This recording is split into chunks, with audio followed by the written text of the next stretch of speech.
Oh, you know what I love? Sports. Love sports. Sports. When It comes to Texas A&M. Where are you getting this information? Let me tell you. Welcome to TexAgs. TexAgs Live. I feel like I should be listening to the theme song from the Jeffersons. You know, we're moving on up. We will develop men, we will graduate players, and we will win championships on the field. The best way for us to win is to do it together. He is a guy that has gotten better and better and better. He's just got that dog in him. It's been special. The 12th man this past week was unbelievable. 100%. Ready to go. It's been a long time coming, and I just can't wait to be out there. That's why we play football in the SEC, trying to go get it done. You know, if I'm betting on anybody, it's the Aggies.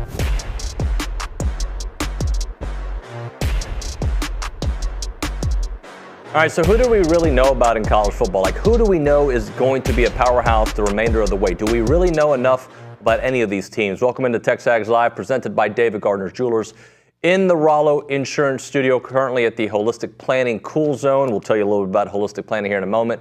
But on the Boss Firearms Hotline, that's where you find Olin Buchanan, who traveled all the way to Alabama. He will do it twice this week. He's there for SEC Basketball Media Days. OB, good morning, buddy. Good morning. How are you? It's a great morning here in Birmingham. How was the travel yesterday? Very uneventful. Yeah. Which was nice, right? Got here on time. You know, rent-a-car was ready. No one came out and tried to take the keys from us like they did in Birmingham one time. Yep. So very uneventful. We appreciate that. So nothing to make fun of Luke about. Nothing went a little different there. He was a good travel mate. Luke was fine. Good. He didn't know we had separate rooms. He was kind of hoping to have, like a fatherly influence around him. I think he just didn't realize that we go first class at TexAgs. Hey, so you heard my question at the top of the show. Who do we definitively know who they are? I mean, I'm phrasing it, but in college football. Like, we think we know Texas a little bit, right? But we can poke holes like everybody does. I don't think we really know Georgia. We don't know Alabama. Do we know Oregon? Do we know A&M? I think we know A&M. But I guess what I'm saying is, not only is college football wide open this year, the perceived great teams, as the season goes on, we're poking holes in them. And I don't think there's a definitive, this is the best team in college football. As of right now, it is the University of Texas. But then I can open up the door, but who have you played? And then they can say, well, we've played Michigan. It's not our fault Michigan's not good. And I think that's what we've seen with some of these teams, OB, that like Ole Miss initially, they looked like they were a team that could score on anybody. And then LSU, which is supposed to have a bad defense or an average defense at best, how much did they score on them? 27, 30 points, whatever the number was. I guess my point is, do we know anything about anybody? Well, you know what? You know who I think is the best team? Based on what I've watched, this is going to surprise you. Based on what I've seen, I think the best team's Ohio State. And I know they lost last week. They lost on the road in a game in which their quarterback had a massive brain lapse at the end. They were unprepared on a onside kick. Turned the ball. They didn't play particularly well on the road and still lost by a point and had it to a team that's now ranked number 2. And I would pick them in a rematch. So I think we know that Oregon is a team that is explosive but has some defensive issues, but they're explosive enough to make up for them. And yeah, Texas is good. We don't know how good, and we're still. I think with A&M, we've learned they're good. We know A&M's good. A&M's a good football team. We're still learning how good.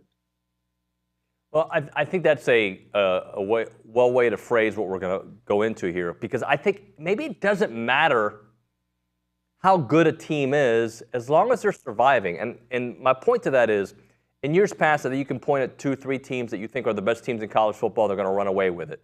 And even if they don't, last year there was an argument, was it last year or the year before, that Georgia, last year, they were left out, but they would have probably won it had they had an opportunity, or they would have certainly gotten, if they didn't lose to Alabama in the SEC championship game, they could have earned their way to a championship.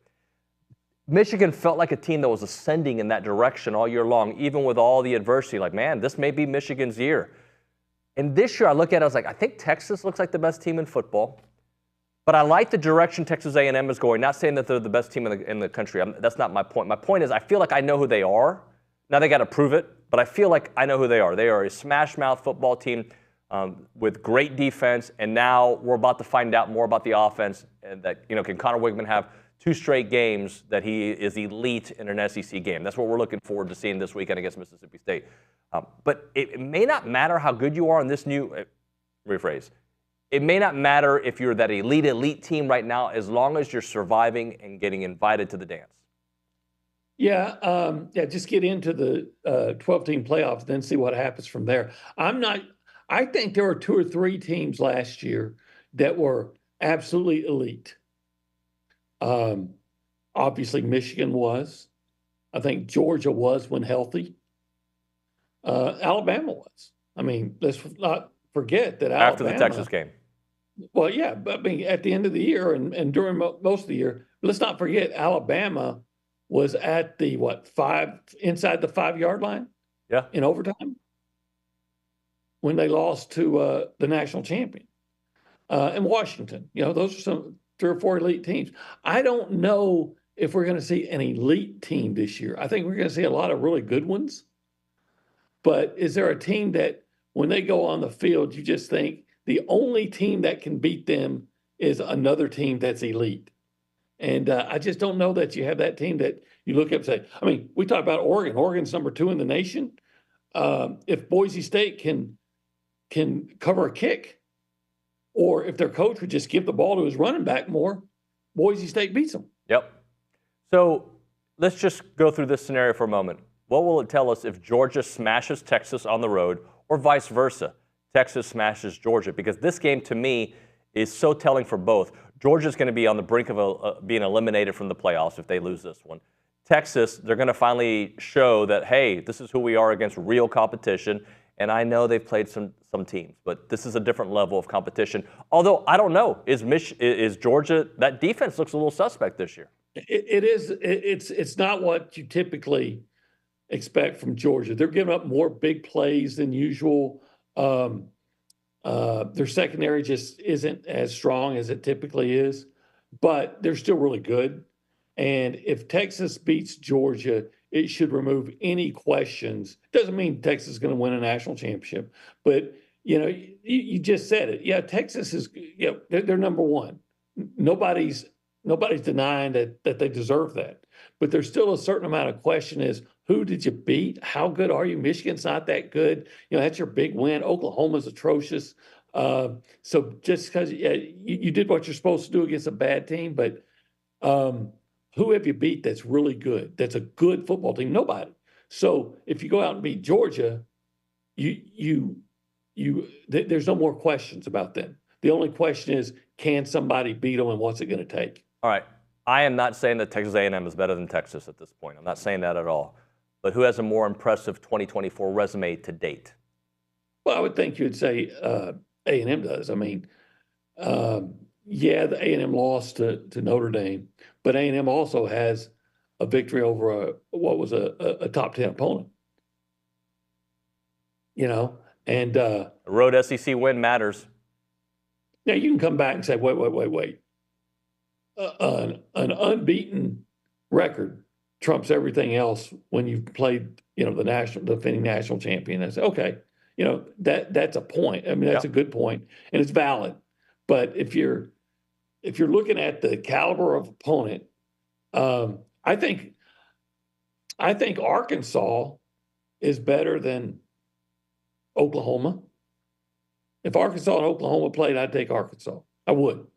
And they might play. I'm not sure if they do or not, but they might. So we'll find out. I'm inclined to take Arkansas this weekend against LSU. I'm not saying that's where I'm landing, but my gut feeling is like, if Arkansas plays the way they played against A&M, the way they played last weekend, I'm starting to think maybe that's a game that they take. Yeah, you can, if you can run effectively, you can beat LSU. And I say that, it's funny, the team that beat them, USC, did not run effectively on them. But I think they're vulnerable against the run. However, and I'm with you because I've been thinking about that game. My pause would be that LSU can throw it, and Arkansas has some issues in coverage. Yep.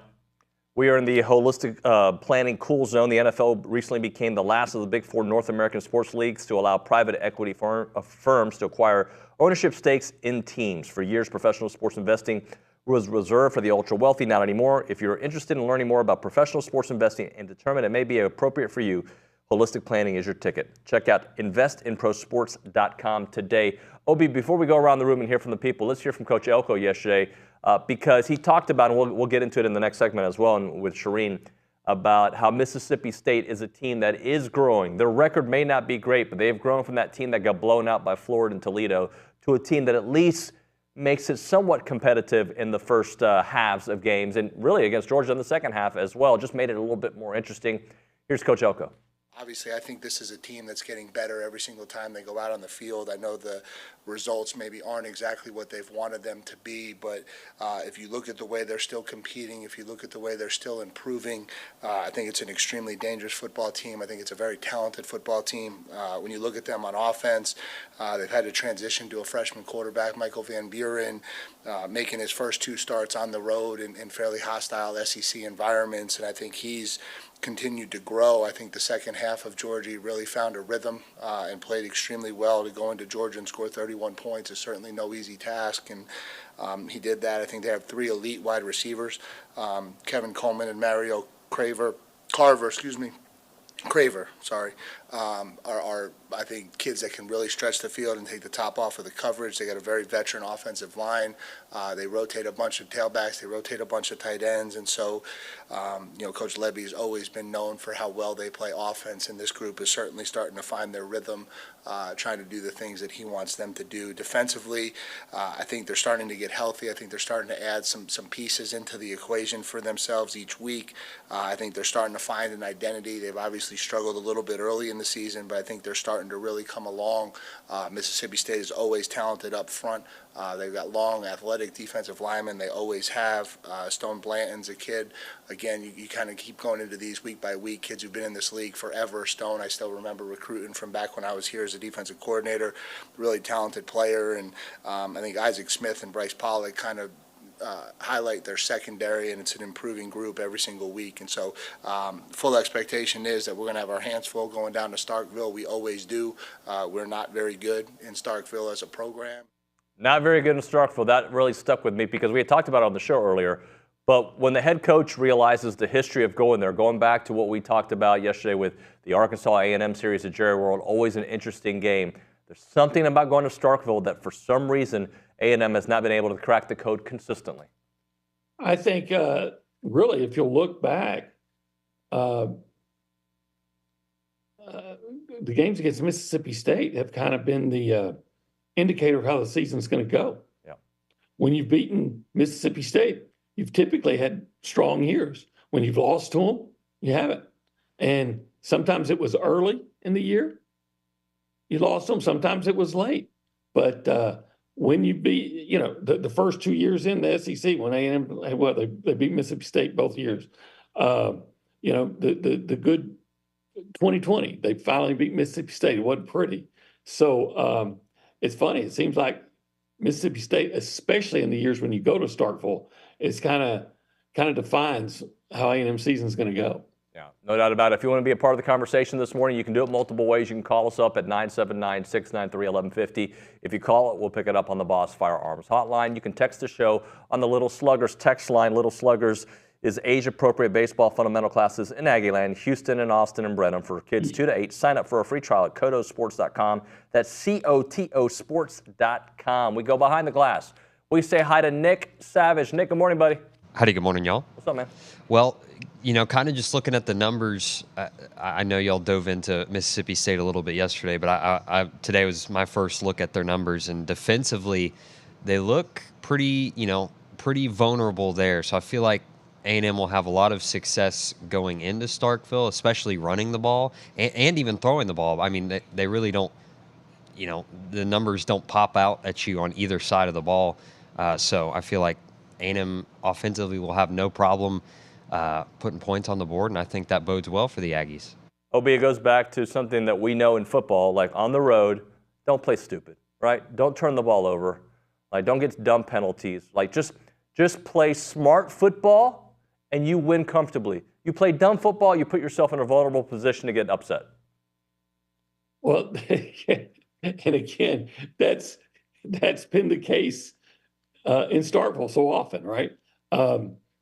Yeah, to Nick's point, look, they're talking about how good Mississippi State looked last week against Georgia, and it kind of changes the way people may look at Mississippi State. Bottom line is Georgia, threw for 459 yards, if I'm not mistaken. I had 609 yards of total offense. So, and quite frankly, this may sound like a radical opinion. I think A&M has a better defense than Georgia, at least right now. So, yeah, I think to your point is if you don't give it away, that you should be able to go down there and feel like you're going to win and probably win comfortably. Yeah, let's go to the Angry Elephant News and Social Center. We've got Callie Garner, back-to-back days. Is this the first time you've done back-to-back? No, you probably did during the summer. I think during the summer a few times, but it's not very common. So, what's going on over there? A lot. Kind of going off of what OB was talking about a couple minutes ago. A&M has only won in Starkville twice since joining the SEC, and we went a combined 20-3 in those 2 years and finished ranked in the top 5 both times. So it's safe to say that both times we went in there, we had a pretty good team and beat them. So hopefully they can do it again this year. A&M senior guard and standout player Wade Taylor IV was named to the preseason All-SEC first team. He is the only Aggie to earn end-of-season first-team All-SEC honors twice and is also a 2-time member of the SEC All-Tournament team. And the A&M basketball team is going to enter the season as the 13th nationally ranked team in the AP preseason poll, and this matched their highest ever preseason ranking in the Associated Press Top 25 poll, and they are the number 13 ranking matches the 06-07 team, which advanced to the Sweet 16 and finished the year at number 9. And the A&M baseball team was named the number 7 program nationally by D1 Baseball this week, and this ranking marks their highest for the Aggies since they started their biannual top 100 programs in 2015 and makes the 5th consecutive top 15 ranking. All right, Kelly, thanks very much. I want to go back to basketball. You're there at basketball right now, or SEC Basketball Media Days. I remember in 21, OB, I made a comment on the show that a couple people thought was ridiculous. And maybe it is ridiculous, but I was like, I see a future where Wade Taylor and Henry Coleman can be AC Law, Joseph Jones. Now, I don't know if they're going to reach that level of mystique, right? But Wade Taylor and Henry, to a point, they've elevated themselves into a conversation of being forever in Aggie lore. Well, I think Wade has. I'm not sure that that Henry has had the consistency. Yep. But, when you look at Wade, now Wade can be inconsistent too, but when he's on, he's among the best players in the country. I mean, and we saw that in the tournament last year. And I think just having Wade Taylor on your team gives you a chance to have makes you a championship caliber or contender, I should say. But with the pieces they've added, they got the kid named Payne, Farrell Payne, we believe is going to give them more of a inside scoring presence. And the Phelps kid from SMU averaged like 16 points there. And then with Solomon Washington, looked like he was really ascending last year, and Manny Obaseki and Henry, and even Jace Carter being back. You look at that team and you say, this could be the best team A&M has had. I don't want to say ever.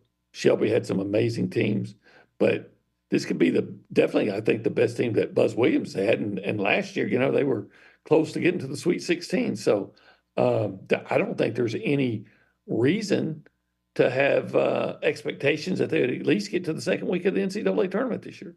I agree with that, OB. Let's hit a break here. We'll come back with a performance of the week. Right now, we're talking about Prize Picks. Check out prizepicks.com/TexAgs. Use the code TexAgs to receive a guaranteed $50 once you play $5 lineups. It is an awesome deal. It's you against the numbers, right? So you get to pick 2 to 6 players' stat projections, and $10 can make you 1,000. right? Like that's how it works. Like just a few taps away from making $1,000 if you do it the right way. Well, that's why you want to make sure that you are on PrizePicks and make sure that you use the password of TexAgs. It's the way to make some money, but also makes the game interesting when you're watching these games. Some of the games that you care about, some of the games you don't, especially Aggie football games. You want Noah Thomas and Connor Rigman to have huge numbers? Pick it more than. If you want whoever on Mississippi State to do less than because you know they're going to be less than with that defense, go less than. You can do defense. You can do all sports, hockey, baseball, you name it. PrizePicks.com/TexAgs with the code TexAgs. Receive $50 once you play in $5 lineups. It's PrizePicks.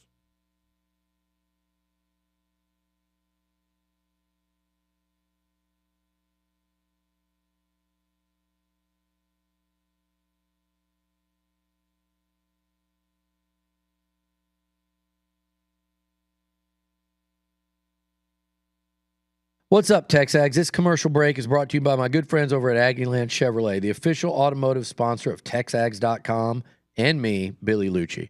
Greg Gunn is the proud owner of Aggieland Chevrolet and invites you to visit the dealership to experience true Aggie hospitality.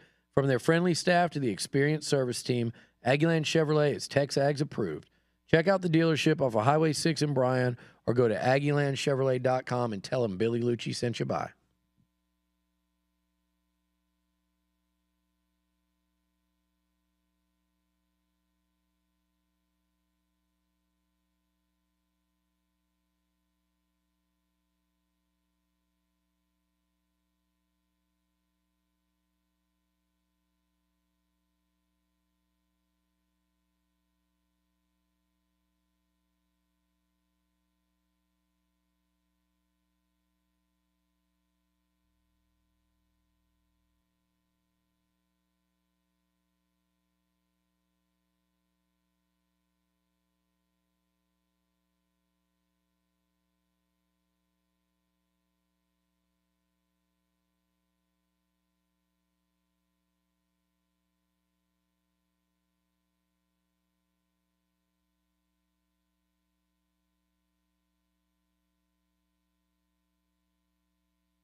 We are TexAgs Live. We are presented by David Gardner's Jewelers. We are in the Rollo Insurance Studio, and it is the Go Hour, presented by the Warehouse at CC Creations.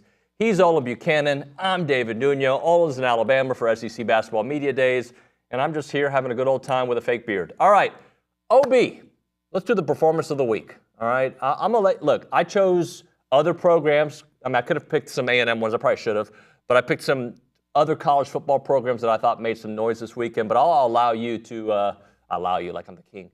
You can pick a couple of performances, and it could be college football. It could be whatever you want. Okay, well, I'll have to limit it to the games I actually saw. Yep. And, Dan Campbell, when you're a coach that's willing in the NFL to not only does your team blow out the opposition, but you're running flea flickers and then, laterals to offensive tackles and hook and goes to linemen and lining up a 6'10" guy backup tackle at wide receiver, doing all those things, you expected to win. And so, I saw that game, kind of wish I hadn't. And so I could say that Dan Campbell and the Lions had a performance of the week. I mean, I was watching the LSU game, and I guess you could say Nussmeier, but and he put up a lot of yards, but he completed less than half of his passes. I don't know who played well in that game. I think Trey Harris was going to play well. And then when he got hurt and they didn't have him, that made a big difference for Ole Miss. So I chose a couple coaches for this list, and you can argue with me, you can love it. Dan Lanning at Oregon. I just think he had, is stone's the right word to use here? He went for it, right? He has the ability. Since he's been at Oregon, I don't think they've lost at Oregon at home. I don't believe they have. But he goes for it in these big games, and I love what I saw from Oregon. I know that you think Ohio State is worthy of the number 2 ranking, but Oregon, at home, regardless, they gave it to him. Yeah. I mean, they won. I'm just saying that in a rematch, I think they'll have one. In the Big Ten championship game, I'm just saying I'd pick Ohio State. Can we give Vanderbilt their props, too? I mean, if you think about Clark Lee and what he's done. Yeah, who's really good. Everybody talks about, and rightly so, about Diego. Eli Stowers. Yeah, I wish he was still here playing tight end. Man, that's a good player. I think he might lead the SEC. He might lead the SEC tight ends in receptions. And as if my research is right, he might even lead Vanderbilt in receiving. So he's been a really good player for them. But Diego Pavia, he might be the best quarterback in the SEC. Yeah, he might be. OB, I want to do another one. I want to do Kenny Dillingham. Are you familiar with his game this year? Arizona State, they beat Utah. And last year, when they beat Utah, it was when they lost to Utah, they lost 55-3. This year, they beat them. Well, I'm trying to find the score here. It was a close game, 27-19. And then the post-game interview. Did you see the post-game interview? I did not. Okay, we're going to play it. I don't know how long it is. If it's too long, I'll chime in. But just look at his excitement. Look at how excited he got, because he's an Arizona State guy. I guess he grew up in the community. Check out this interview post-game. You grew up in this town. You're an alum. When you look around and you see this moment, what's it like for you? It's kind of crazy. I was one of these guys. I was doing this.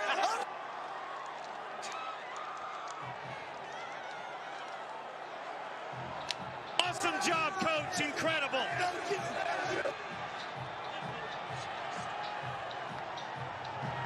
Unbelievable. For those listening and not watching it, he's dancing with the students. He's mosh pitting. There was a little bit more to it where he went in on the season itself, but it was kind of a long clip. But he enjoyed that moment so much, and they thought about that loss last year, losing by 52 points, and how much they wanted to make sure they gave it back to Utah. Yeah, unfortunately, that was all garbled from me. I really couldn't hear much. I'll say this. from the way you described it. I think that's the way you're supposed to be. And I applaud that, because especially in this day when so many players seem to not really care about their team as much as they care about their deal. And so if you see a guy that's really excited that his team had a big win, it meant something to him beyond, hey, okay, how much money did I make for that? I would hope more players would be that way. Yeah, no doubt. Let's hit a break here. We'll come back with Charean Williams. We'll talk some NFL. We'll talk some other A&M storylines. OB, you're so far away from 1775. I mean, you're like, I could walk there quicker than you could get there on a plane. It's just the reality of the situation. It's true. It's true. That doesn't mean I can't be thinking about it. Well, they're not open today because they make people wait. You'll be back by Thursday.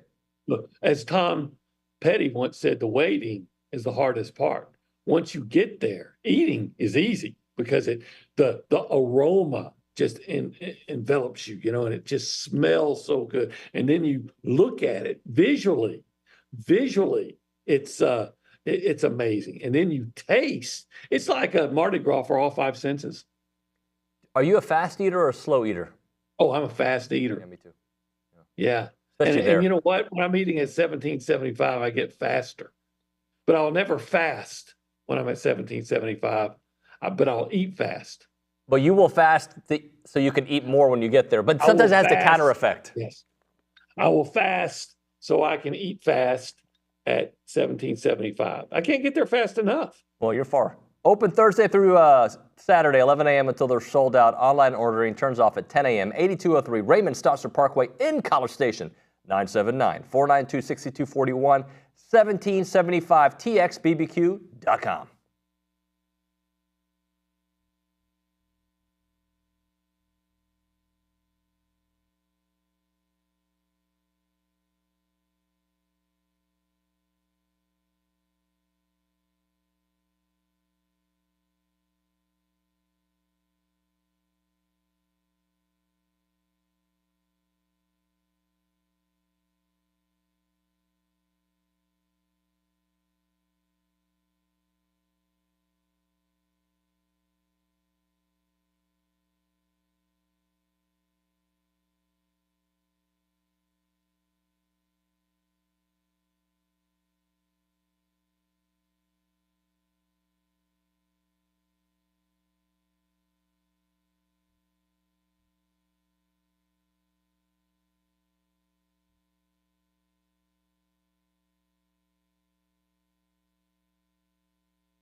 Welcome back into TexAgs Live, presented by David Gardner's Jewelers. I'm in the Rollo Insurance Studio. Thanks to Jason Jackson Rollo and the crew over there for helping us out with this studio. It is the Go Hour, presented by the warehouse at CC Creations. Maroon never looks so good with Maroon U. OB is in Alabama, and we're going to go to the Boss Firearms Hotline, and we're joined by Charean Williams of Pro Football Talk. Charean, good morning. How are you, Hall of Famer? I'm fantastic. How are you guys doing? Doing wonderful. Thank you so much for joining us. So I guess we'll start things off with this bye week and how we're feeling about things that are happening around A&M, because there's nothing really to react to this year, and where maybe A&M stands in this kind of college football landscape. Well, I think it looks good. I mean, you got to take care of business against Mississippi State. As we all know, we've only won there twice as the visiting team. So you've got to go take care of business. We all remember what Fitz did against us running wild a few years ago. And it seems like he played like forever, never, never. And finally he's gone, thank goodness. But, ran all over us. So we all remember that. We've been favored in games there before. And I watched the Georgia game when Mississippi State played them. They played pretty well. So you got to be prepared to play. You can't eat the cheese, as Bill Parcells used to say. In other words, quit reading everything about you. You've got a shot at the playoff, all that sort of stuff. Go play, go win. Everything else takes care of itself if you do that. So this is the game. Regardless of, we all want to look ahead to the LSU game, but you got to win this one. But I like where they are. I like how they're playing. As I've said repeatedly, this is a team that's going to get better week by week by week by week, and it's happened. And I expect that to continue throughout the season. I expect the Texas game to be the best game they play all season. I was talking to some Texas fans at the Cowboys game on Sunday, walking into the stadium, and they said, we're more worried about A&M than we're worried about Georgia, just because you guys are playing pretty well, and it's on the road. And it's true. I think that's going to be the best game A&M plays this year. Charean, what do you expect? I know you can't know this, but what do you expect to see from Connor Wigman moving forward? Or how much do you think we'll see of who he was against Missouri versus who we saw against Notre Dame? Well, OB, I think the Notre Dame game, I think injuries played a big part of that. I think we see that now. I think the foot was still an issue at that point a little bit. I think maybe it was a trust factor. Maybe it wasn't the actual hurting and all that sort, but having confidence playing a game with the foot. And then the shoulder was obviously jacked up at the end with the 3 throws he made late. So I think being healthy, we're going to see this Connor Wegman, but he's got to stay healthy. And obviously that's something he hasn't done. But if he stays healthy, he's another guy. I just think he's going to get better and better and better as the year goes on, as he gets more experience. Now, the biggest play of that game was Terry Bussey knocking down the pass that should have been intercepted. If Bussey doesn't play DB there, that pass is intercepted. So you got to stay away from the turnovers. And he did that, but thanks to Terry Bussey, he did that. So, you're going to see he's going to have some turnovers at some point. He's not going to be, 100% throughout the entire year with not turning the ball over. We're going to see some of that, but you got to be able to recover from all that. So I think he's going to get better, OB. And I think what we saw, if he's healthy, what we saw in the Missouri game is what we're going to see, and even getting better from that moving forward. The scouts were excited about him entering this year. And now I think after the Missouri game, they're excited again about what he brings. And wouldn't you agree if that's who he is, and you say even better, that makes them a championship contender? Yeah. Yes, I agree with that. He's got to play his best against LSU and Texas. There's no question about that for A&M to have a chance. Those are games, especially the Texas game, where you're probably going to have to outscore. You're going to have to score a lot of points, I think, to beat Texas. And that defense is really good at Texas. Now, this is the best game they've played, best team they've played coming up.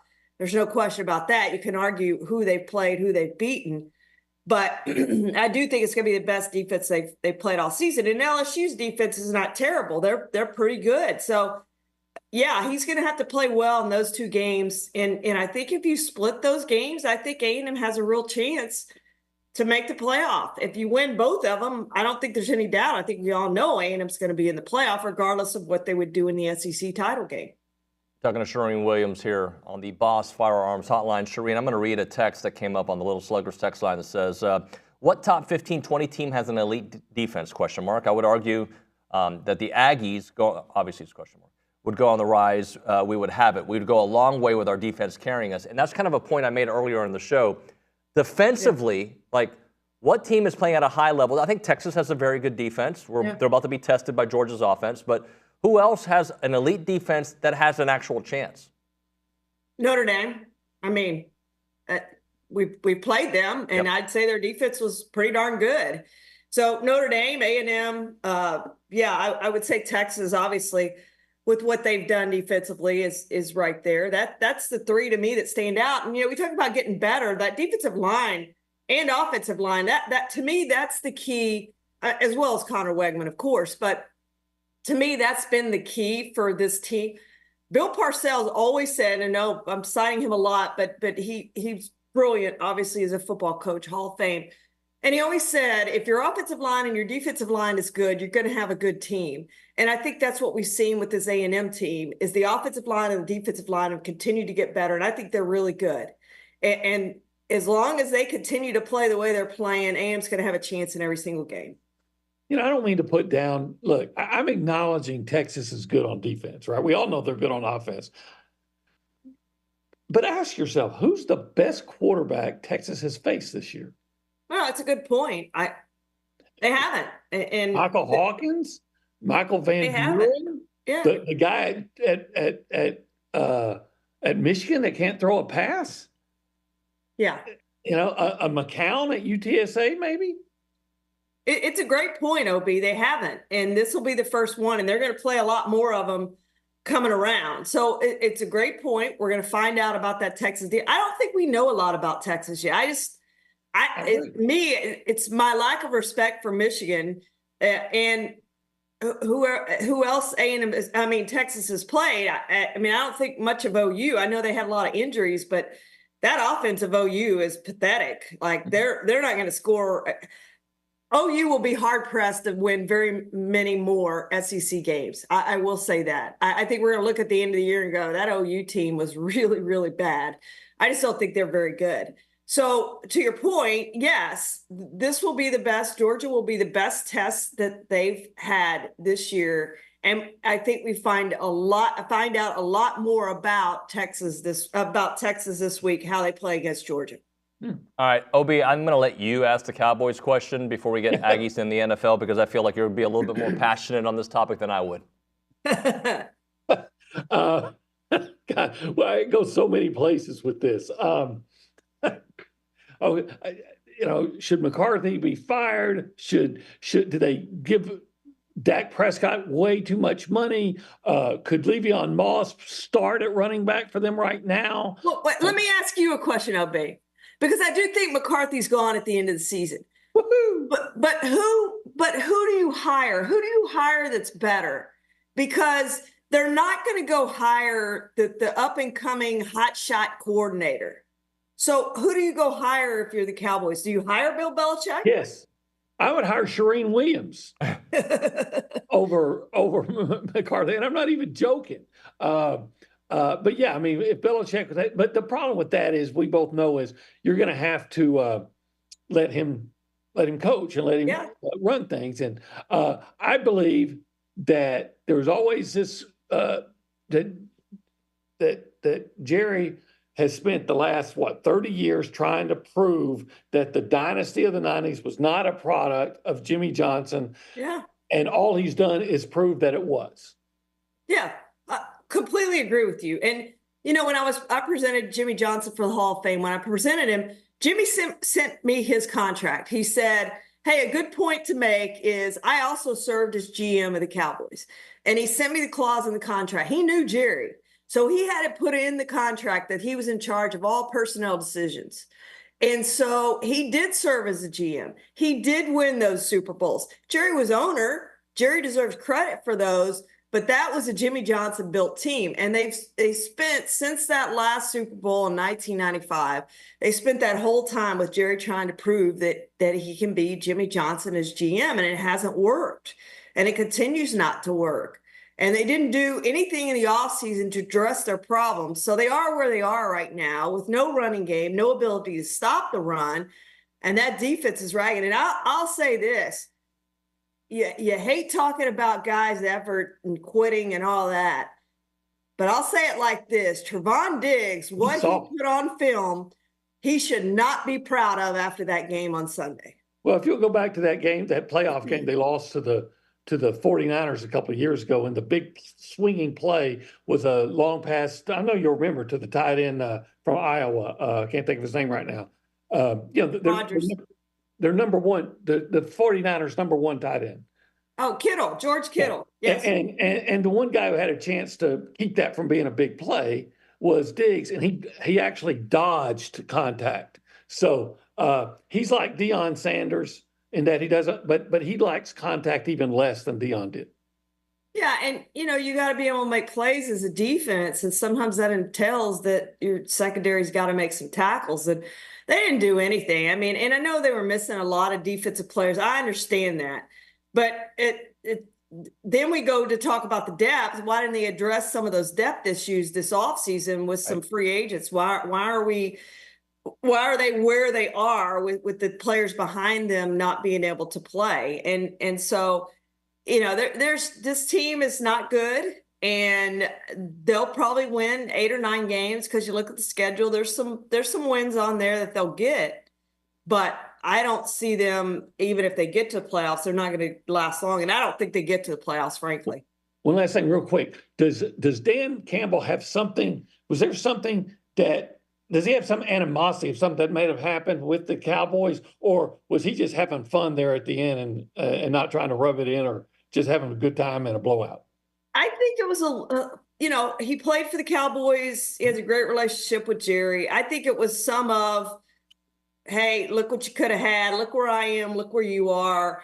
And at the same time, it goes back to that game last year when they reported eligible and they said Taylor Decker didn't report eligible. They got 2-point conversion. They brought it back, all those sorts of things, because the tackle eligible plays, how many of those did they do?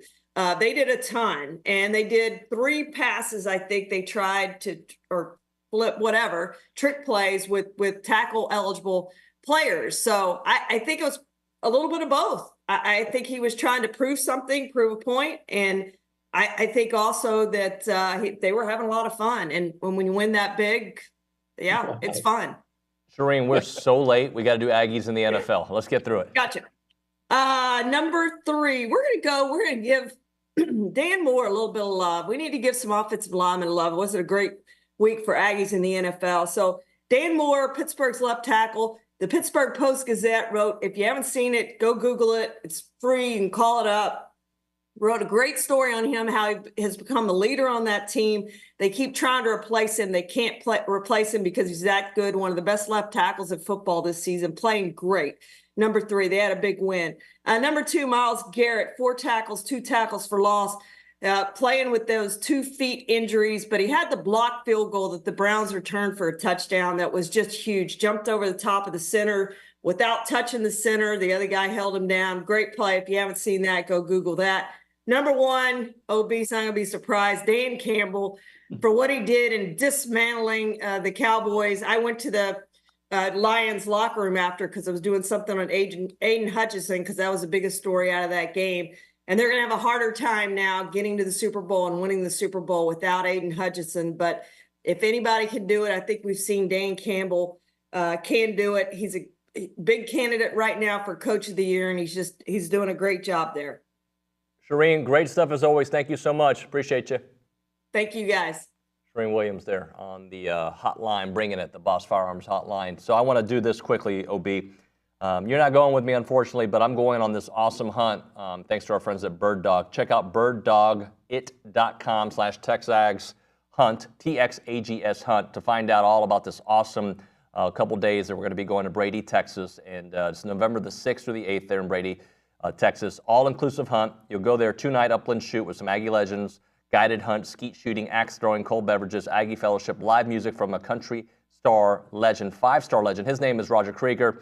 We'll have some live music with him that evening. It's going to be great. It's $2,000 per hunter. More details are available on the website, birddogit.com. Remember, they're an Airbnb for hunters and for ranchers, so you need to check out the website just for future hunts. They've got partners all over the country and all over the world, Africa, you name it, Mexico, here in Texas, obviously all over the place, Florida, and Georgia and Louisiana, you name it. Make sure you check out birddogit.com/TX. AGS Hunt, it's Bird Dog.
We are TexAgs Live, presented by David Gardner's Jewelers, Rollo Insurance Studio. The Go Hour coming to a close here.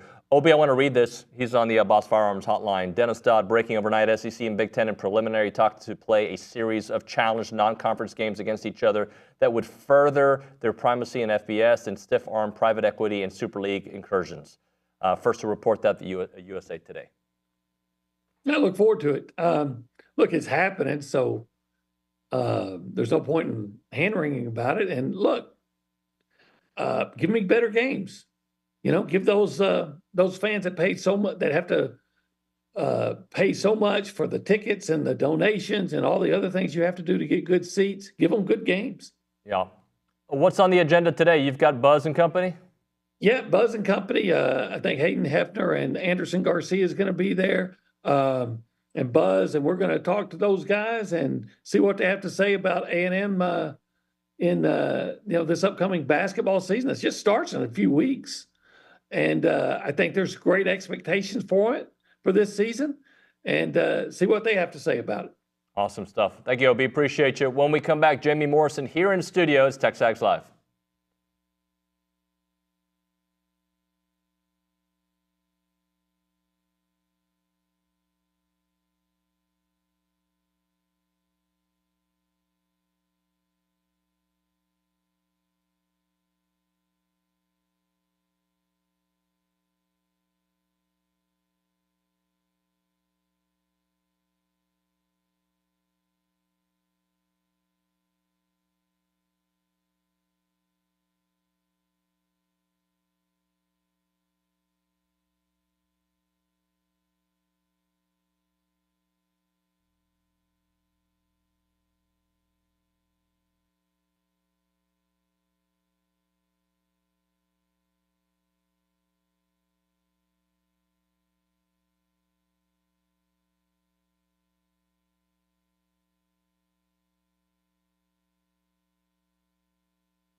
Little did I know that camera, keep it there, is moving. That's new, Jamie. I know. There's all sorts of new trinkets going in here. I love it. Yeah. Hopefully the audience can check it out. The technology is getting better each week here on the show. I promise that. It's TexAgs Live, presented by David Gardner's Jewelers. We're in the Rollo Insurance Studio. Jamie Morrison's here to talk about the last week and the rest of the SEC volleyball season for Texas A&M. I guess first off, are you rested after what was a grind of 7-10 days, whatever it was? Yeah, it was something like that. It was. I was saying I felt like our plane was our bus for a little bit. That we were just hopping on, hopping off, and getting to a new spot, playing a new game. So I thought the girls, for the most part, handled it well. I thought we handled it well. I actually didn't get that fatigued during it, and I feel great. Yeah, it's. So how do we look at the results? Because there's some highs, some lows, and I think a lot of learning about this team itself Yeah, I think I've had a lot of people tell me, I think I've said it on the air, that patience is not one of my virtues, and to be patient. That if coming out of that going 2-1 then it was a hard stretch. It was 3 games in 7 days or something like that, and 3 road games in 7 days. I should be content and happy, and I think we're good enough to go 3-0 on that. So there's a little bit of frustration, a little bit that we weren't there, but I've told the team and I told them afterwards, how you respond to things is more important than actually what happened in them, whether they be a point within a match or a match itself. So looking forward to the response we see at practice today and learning from a loss against LSU and making sure that we're ready for what's coming. And that's a stretch against Florida, Arkansas, and then Texas on the road. Yeah, and I know you well enough to know that your focus is on Florida, right? Sure. There's this bulk of games that could, I don't want to say season defining, but can say a lot about the way this year is going to look. But before we get to the stretch that's coming up, just getting a little bit of rest after that, because you don't play until Friday, right? Yeah. And I think it's also just, I told our team, like, 1, it was the response, and 2, we just haven't had a chance to work on us. And I talked to you on the show a lot about those first 2 days of the week of practice are usually, hey, we're focused on us, and then we turn the page the day beforehand, and we've only had the day beforehand for the last week and a half. So it's been a lot of how do we beat this team, and then how do we beat this team, and then how do we beat this team, and we get back to how do we get better at being us right now, and that'll be what the next 2 days is about. All right, let's look at the Ole Miss game, and then we'll go look at the LSU loss. Ole Miss, you guys take it 3 out of the 4. Just what was clicking correctly? I think a lot of stuff. I think we had a good game plan on how to shut them down. I think they hit 130 or something on the night or something like that. And our block and D has been clicking pretty good. And I think just the ability to get touches and turn them, I think is the number one thing. And just that's a tough place to play. The lighting's really bright. It's a small gym. And I thought the second set we got in a little trouble passing, and then we figured things out in the third or fourth. So that clicked back in, and all of a sudden we were off to the races. So combination of those two things, I think a good game plan and ability to slow them down, and then the offense clicked in the third. And then the LSU game, tight. Yeah. A match you feel like you should have had or could have had, maybe is a better Yeah, way to phrase it. and they made some changes coming into the weekend that I think were really good for their team, and they were playing good volleyball. So hats off to them for coming in and playing a good volleyball match and beating us. I just think there was, and it could have been fatigue from this whole stretch. There just wasn't a response to we lost a set, and like, all right, we're here. And we got there in the fourth, and then we got there for pieces of the fifth, and all of a sudden they made a push. So again, hats off to them. The one thing I talked to our team about, just the response in that third set and how we recover and how we act after somebody pushes on us is really, really important, and that'll determine the rest of the year. And the earlier we can do that within a set, if somebody pushes on us and we lose a point, if we can push back right away, that's when we become elite. And that was the message for the team, and that's where we need to go from here. If you could figure this out, you'd make billions. But like, have you ever figured out, and I think it's individual to each team, when a team doesn't have it, there's something lacking. Have you ever been able to figure like, I think this is the why for this particular group of young ladies? Yeah, I think, and you hit the nail on the head with every group's different. And this is a different group, and I've been talking to them a little about it, like, all right, what does even us playing at our best emotionally look like? And there's a mix of kind of a joy, of a fierceness that happens within that. And I think we're starting to piece that together. And then just what you said, the next piece is how do you push buttons to make sure that comes out at different times? And I thought, for me, I pushed the right buttons in the fourth set. And again, looking back on it, it's like, all right, how do I do that? Earlier is a piece of it also. So when I say I'm disappointed in us, I'm included in that. I have to be the one that's starting to push in some ways that gets us to acting that way. And I think I figured it out a little bit in the fourth, and I think I have that in my back pocket going forward. So I'm going to use football here for a moment. I think sometimes in all sports, going through adversity, win or lose, like, helps you for the long haul. And I think that's an obvious commentary, but you look at what football did against Notre Dame, everybody thought, oh, this is who they're going to be, and they grew from that, and then they had some tough battles in between, and they grew from that, and hopefully they continue to do that. And then you have the flip of that, a team maybe like Ole Miss that just runs through teams in football, but they don't really play top opponents. You've scheduled hard, and you're in a hard league. No, and we did that on purpose with some tests at the end of the non-conference season and getting into conference, just because this thing's a grind. And I keep saying it on the air, and everyone can beat everyone, everyone can lose to everybody, and it's happening every single night. And I also said, Florida just came off a 3-0 loss to South Carolina, and it's the first time I think they said they've been swept by South Carolina since 1984. Wow. So we're both in the same boat. And to what you said, like, certain teams will crumble, and again, it's about the response. And certain teams will come and say, hey, no, I'm going to learn from this. It's going to push us to get better. We're going to get a little bit angry, and we're going to go ahead and get into grind mode when it comes to practice.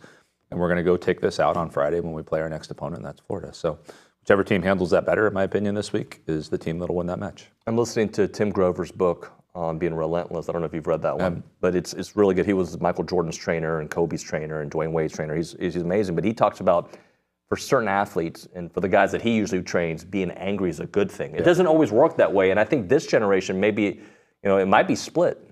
Yeah, again, like this is going to what you said. Like each team's different, has a different identity, and how you push and how they respond is going to be different. Each athlete is different, right? And I think you got to figure out how to move the masses, and then also how to motivate the individual within it, and that's the art of coaching.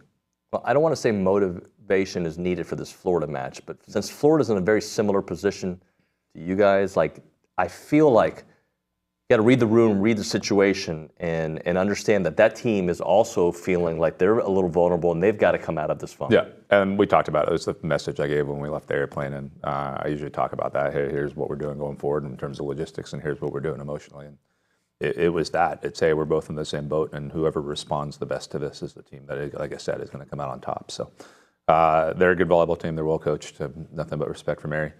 And it'll be a battle. So encourage people to come out, 8 o'clock, play in Florida. And then I'll also throw out soccer's at 7. It's an Aggie extravaganza. Go back and forth. Yeah, you can kind of hop from one to the other as you're in there, right across the street.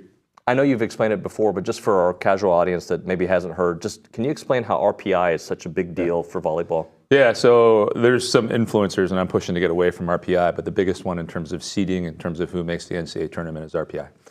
And my reasons for wanting to get rid of it, it doesn't really encourage teams to play the most exciting volleyball matches. It encourages them to play teams with a lot of wins. Sometimes those two things don't match up. But that, usually the top 45 or something like that get at-large bids for the NCAA tournament. And then the top 16 in that get to host their first round matches. So getting as high as you can in there. It's not the be-all, end-all, but it is the kind of number one thing that the committee looks at in terms of making decisions. So how you schedule, how you win, who you beat, when you beat them, all of that stuff matters. And you're also getting votes in the rankings, but again, RPI is the main influence. Yep, RPI is the king of that, and I think there's a committee. It's a human element. There's some optics that go into that, so I do think the top 25 matters in that. But again, the be-all, end-all is usually that RPI, and then another metric called KPI. So we look at the macro and the micro view of these next 3 matches, which you'll come here before the Texas game, right? I think that's Wednesday of next week, but. This is could be not a defining stretch, but it could say a lot about the way the season goes. But I know you, and you'll look at it from a micro view too. Like we can't worry about those next 2. We've got to completely focus on Florida. And again, I think that's every match of the year this year. And I think if any team that starts looking past, and it's bitten so many people so far that they've had this match on Sunday and they look past this team on Friday and they lose the one on Friday and win the one on Sunday, and you're still 1-1 on the weekend. For me, it's how do we, again, first off, I'm going to go even rewind and not even looking forward to Friday. How do we get better? Mm-hmm. How do we get into practice these next 2 days and upgrade the things that we need to upgrade to become the team that we're capable of becoming? And then how do we implement that the best against Florida? How do we game plan against them? And what do we need to change within our systems to go beat that team? And then again, rinse and recycle and do that all over again on Sunday. So outside of what we know about how they've played recently in the South Carolina outcome, what can you tell me about Florida as a program, as a team right now? Yeah, had the privilege of coaching a few of their athletes with USA stuff. So they're opposite. I think there's probably a trio of them that are the best in the conference, and I think she's one of them. So there's going to be a big emphasis probably on trying to shut her down a little bit within that. But I think when you always have these teams that, and they are more than just one player, but that have a player, sometimes that person's going to go off, and it's how do you shut down the people around. So I'll start watching some video. Again, I've been spending the last couple of days watching video on us quite a bit, just because with that road, trip and us having 1 day to prepare, I've been like, how do you beat the next team? How do you beat the next team? How do you beat the next team? And yesterday and this morning were the first time I really had a chance to go watch our 3 matches and look at us and what we can get better at. So that's really been that's been going on, where it's been going on there. And then flipping the page tomorrow, I'll know a little bit more about Florida, but they have some talented athletes is the number one thing. Setter opposite on that team. I coached the middle. I think she's not playing right now. I just coached this last 2 years ago when we won a world championships for USA. So really talented roster.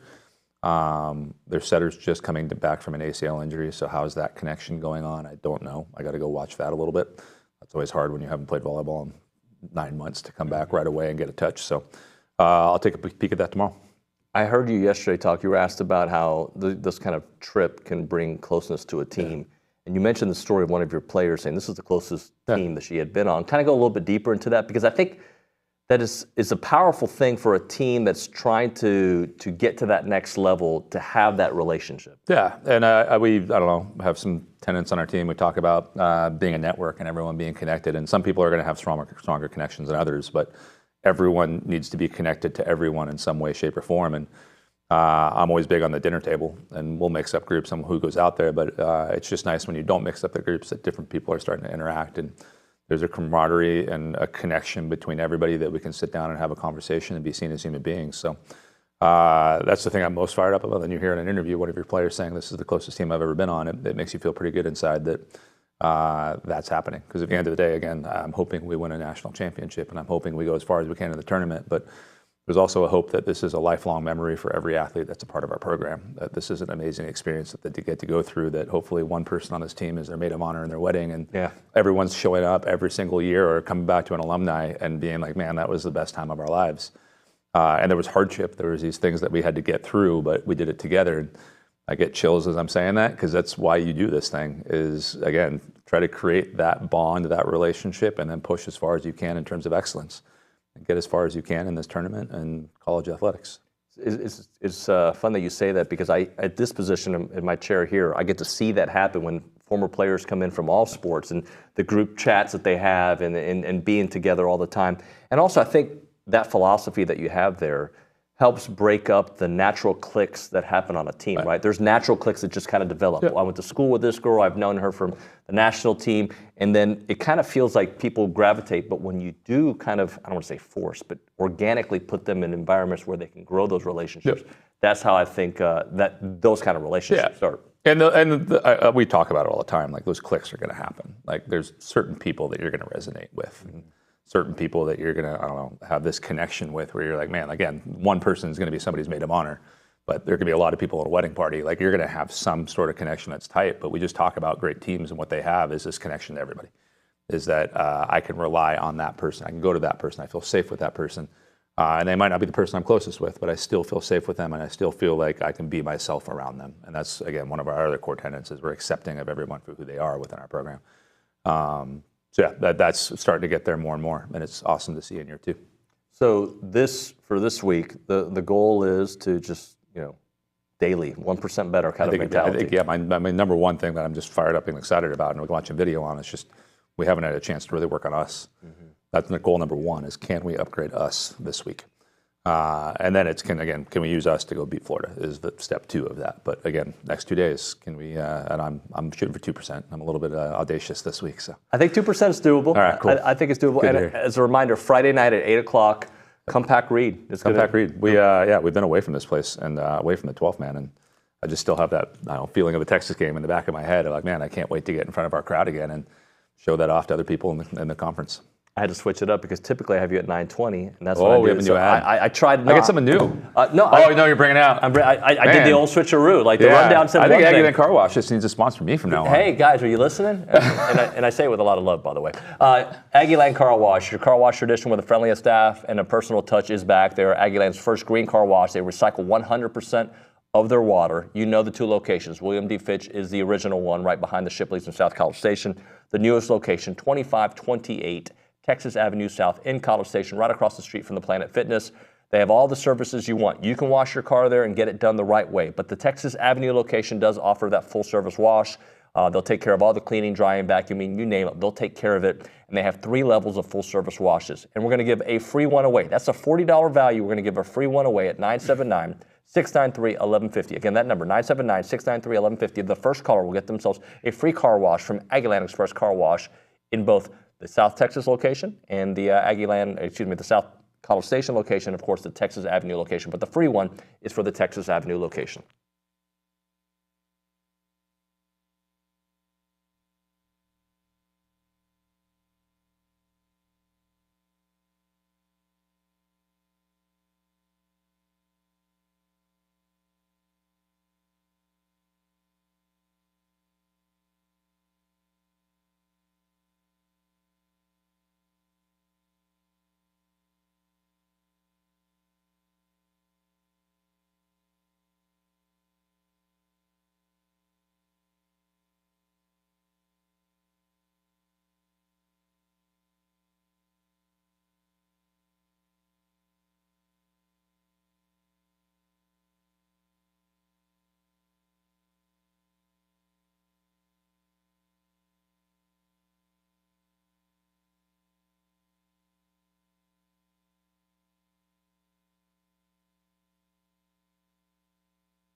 All right, we're back here on TexAgs Live. We're presented by David Gardner's Jewelers. We're in the Rollo Insurance Studio. Our next guest, I met him at SEC Media Days in Dallas, but I've seen his work for a long time. He's all over the place, goes viral for his breakdowns of games, really understands the game of football. Brooks Austin joining us there on the Boss Firearms Hotline.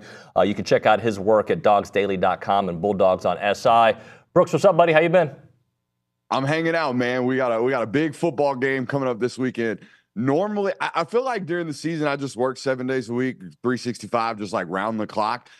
This week, I feel a little bit overwhelmed. Not going to lie to you. There was a lot of stuff to look at in terms of correction from that Georgia-Mississippi State game. And obviously one of the biggest games of the year coming up this week between Georgia and Texas. So it is a wild one over here in the Georgia parts of the world for sure. Well, part of the reason I wanted to talk to you is because Georgia just played Mississippi State, and I watched a little bit of that game. I thought it was over, and then Mississippi State made it. I don't know. Tell me if I'm saying it right.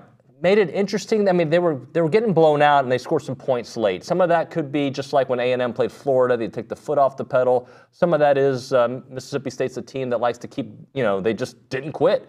So, what was your assessment of why the score was a little more interesting than it maybe initially looked like it was going to be?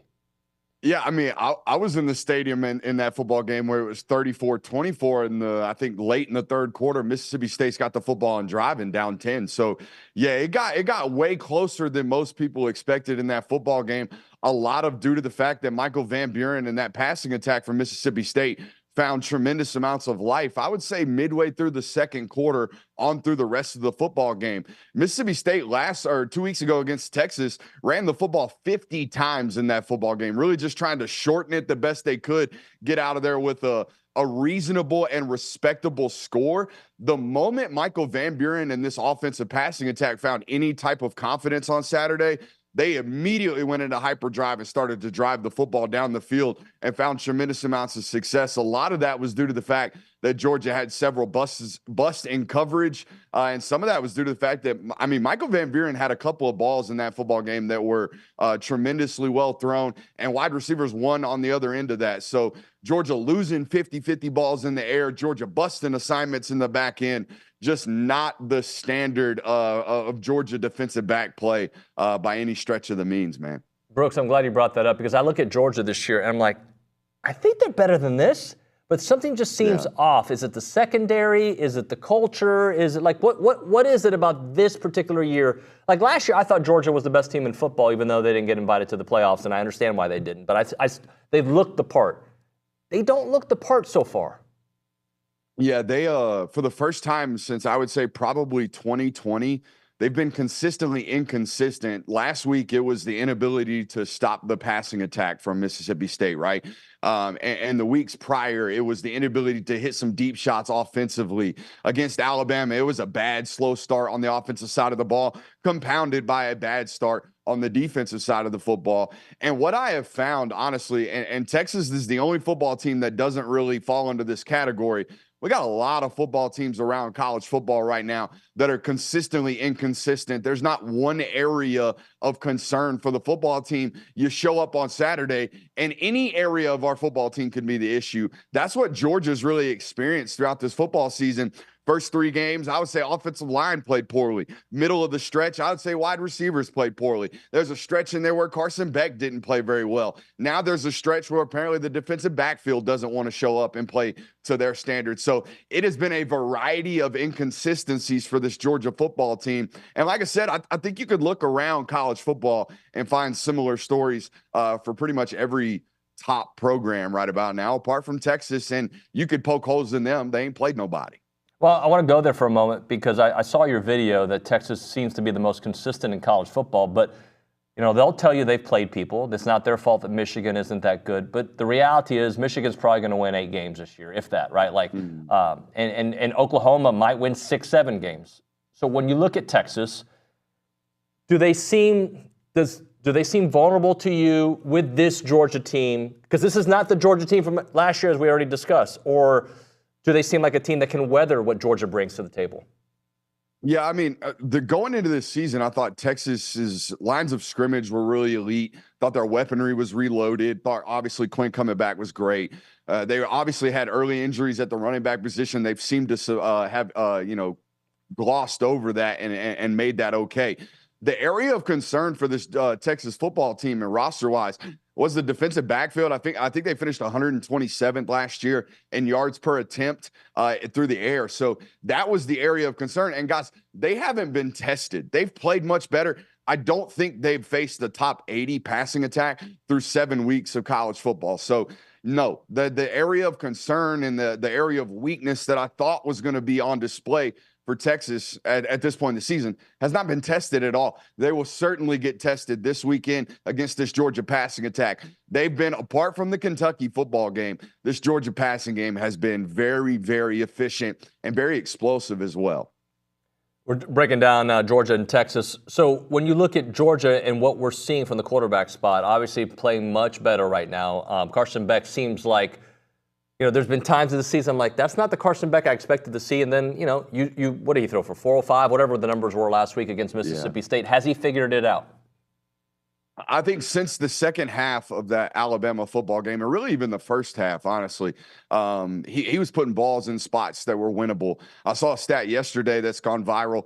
Carson Beck is second in the country right now in yards lost via drop. I think he's given up almost 200 yards through the air right now on the season because wide receivers are not catching the football on some of these deep shots. So that has certainly subsided over the last, I'd say, 8 to 10 quarters on this offensive side of the football. He's playing much better ball since that Kentucky football game. I thought Kentucky had a tremendous game plan of having an ability to disguise coverage and have a veteran unit, right? They got a lot of experience on that front six, a lot of experience in that defensive backfield. And they did a really, really good job of confusing looks while also, taking away or limiting the run game from Georgia. But no, you're right. I think Carson's certainly played a lot better at football the last 3 weeks. And this offense at the wide receiver position is starting to actually execute and catch the ball. It's been the most important thing and the most lacking thing for this offense during their times of stagnation this year.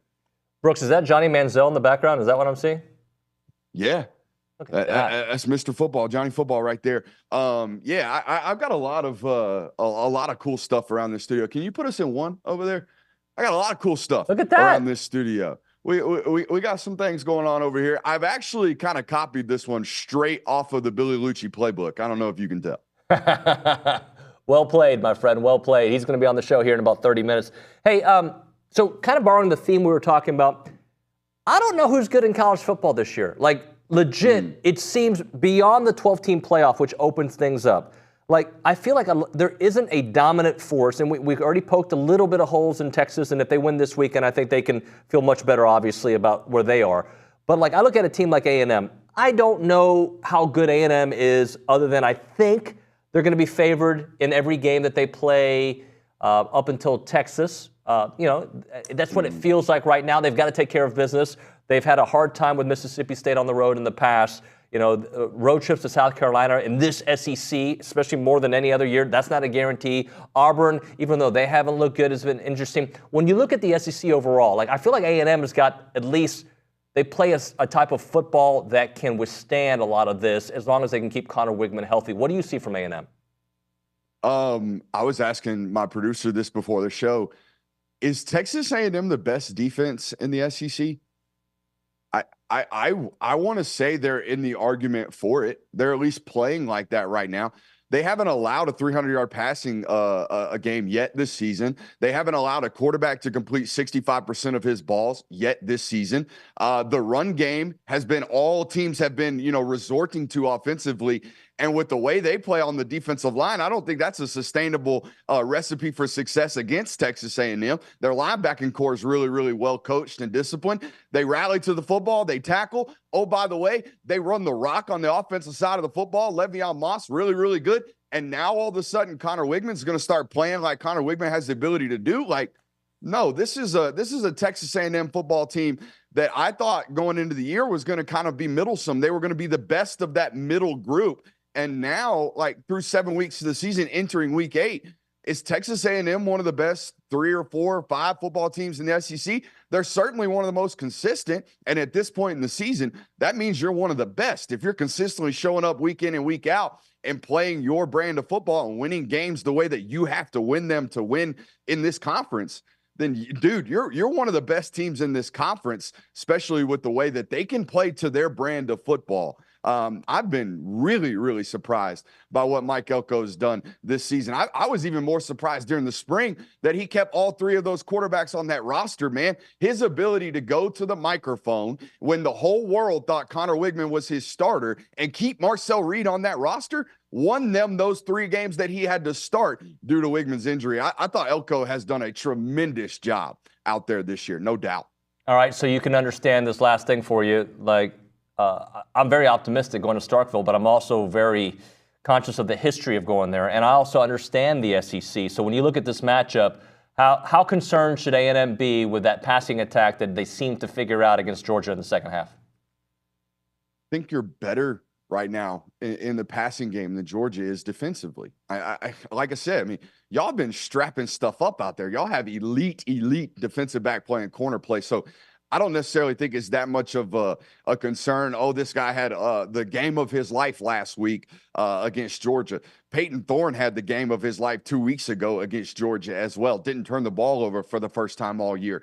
I don't think Auburn fans suddenly think Peyton Thorne's turned the page. You know what I mean? I think you look at what Mississippi State did in that football game, and you look at it in a vacuum. You don't just assume that they're going to be able to, I don't at least, assume that they're going to be able to carry that performance over into the next week. I expect to see a very similar version of Mississippi State that we saw in the previous 5 weeks of college football. Brooks, let's do it again, man. This was great. I appreciate your time, buddy. Ain't no doubt about it, man. Y'all be good. You too.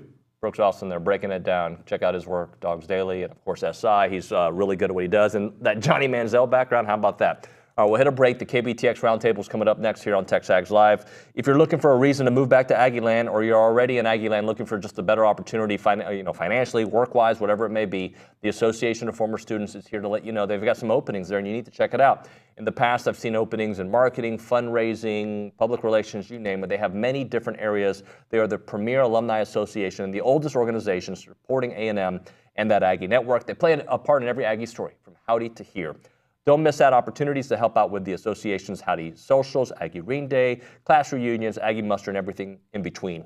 Join a team that exemplifies those Aggie core values of excellence, integrity, leadership, loyalty, respect, and selfless service, all in support of that worldwide network. If you're interested in joining a team or sharing with someone who would be a great fit, please visit tx.ag/association jobs to apply and get more information on each position.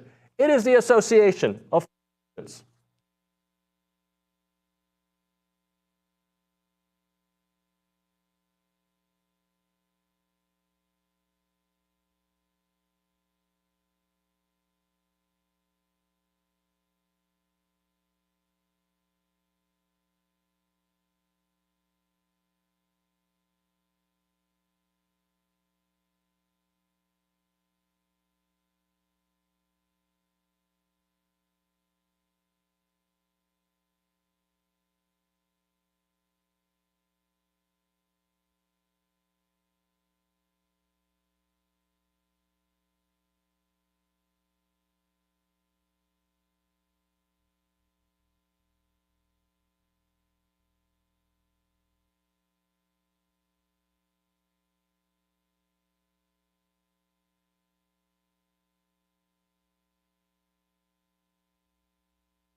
Yeah, look at that. Look at that. Look at that. Isn't that cool? Moving, yeah. Oh. TexAgs Live, we are presented by David Gardner's Jewelers. We're in the Rollo Insurance Studio. Appreciate everybody listening in. It is time for the KBTX Roundtable. Tyler Shaw, hello. What's up? Morgan Weaver, hello. Hi. Hey. Nicole Griffith, hello. Hello, did you survive? Survive what? No football last week? It was weird. So I felt weird. I was rested, but also super busy. All the things. Last week you were like, I want football to be here. I do. He was selfishly wanting them to play. There was still some good football going on. They needed rest. This team needed I'm rest. just saying, after a win, I want to keep winning. And after a loss, I need a break. But I think they needed it. We all needed it. Not that our audience cares if we get rest, but like, we did need rest. Here's what I've come away with. You know, people are like, is the bye week at a good time? Is the bye week at a bad time? To me, it's about, if you're a good football team, it doesn't matter when the bye week is. Let's just go. It can be early. I think it can come early. So is this late, in your opinion? This is a good time. I'd rather it be later than like week 3. Yeah. Because then, you know.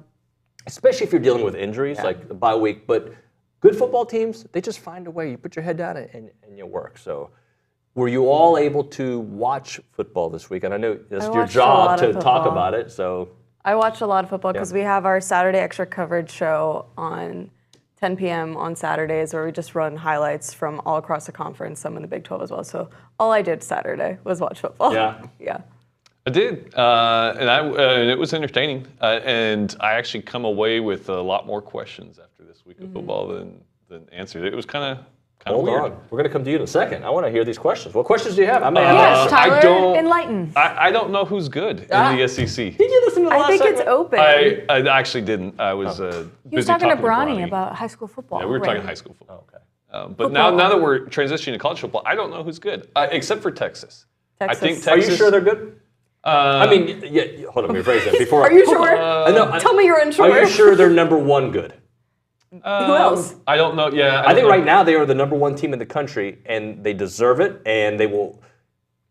But I do think some of the questions about them, and there aren't a lot, but some of the questions are, who have they played? Will this week help you determine if they're number one? Absolutely. If they beat Georgia, I think even though I don't think Georgia is Georgia, but Georgia's still a top elite program, regardless if they're not Georgia from last year. If they beat, just like I think Oregon should be in front of Ohio State. They beat them. I don't care where it was, they beat them. Yeah, I mean, I get it, who have they played, but it's the way they've looked playing all of these games, and they look like the best team right now. So our last guest, and I'm sorry to interrupt, he brought up a great point.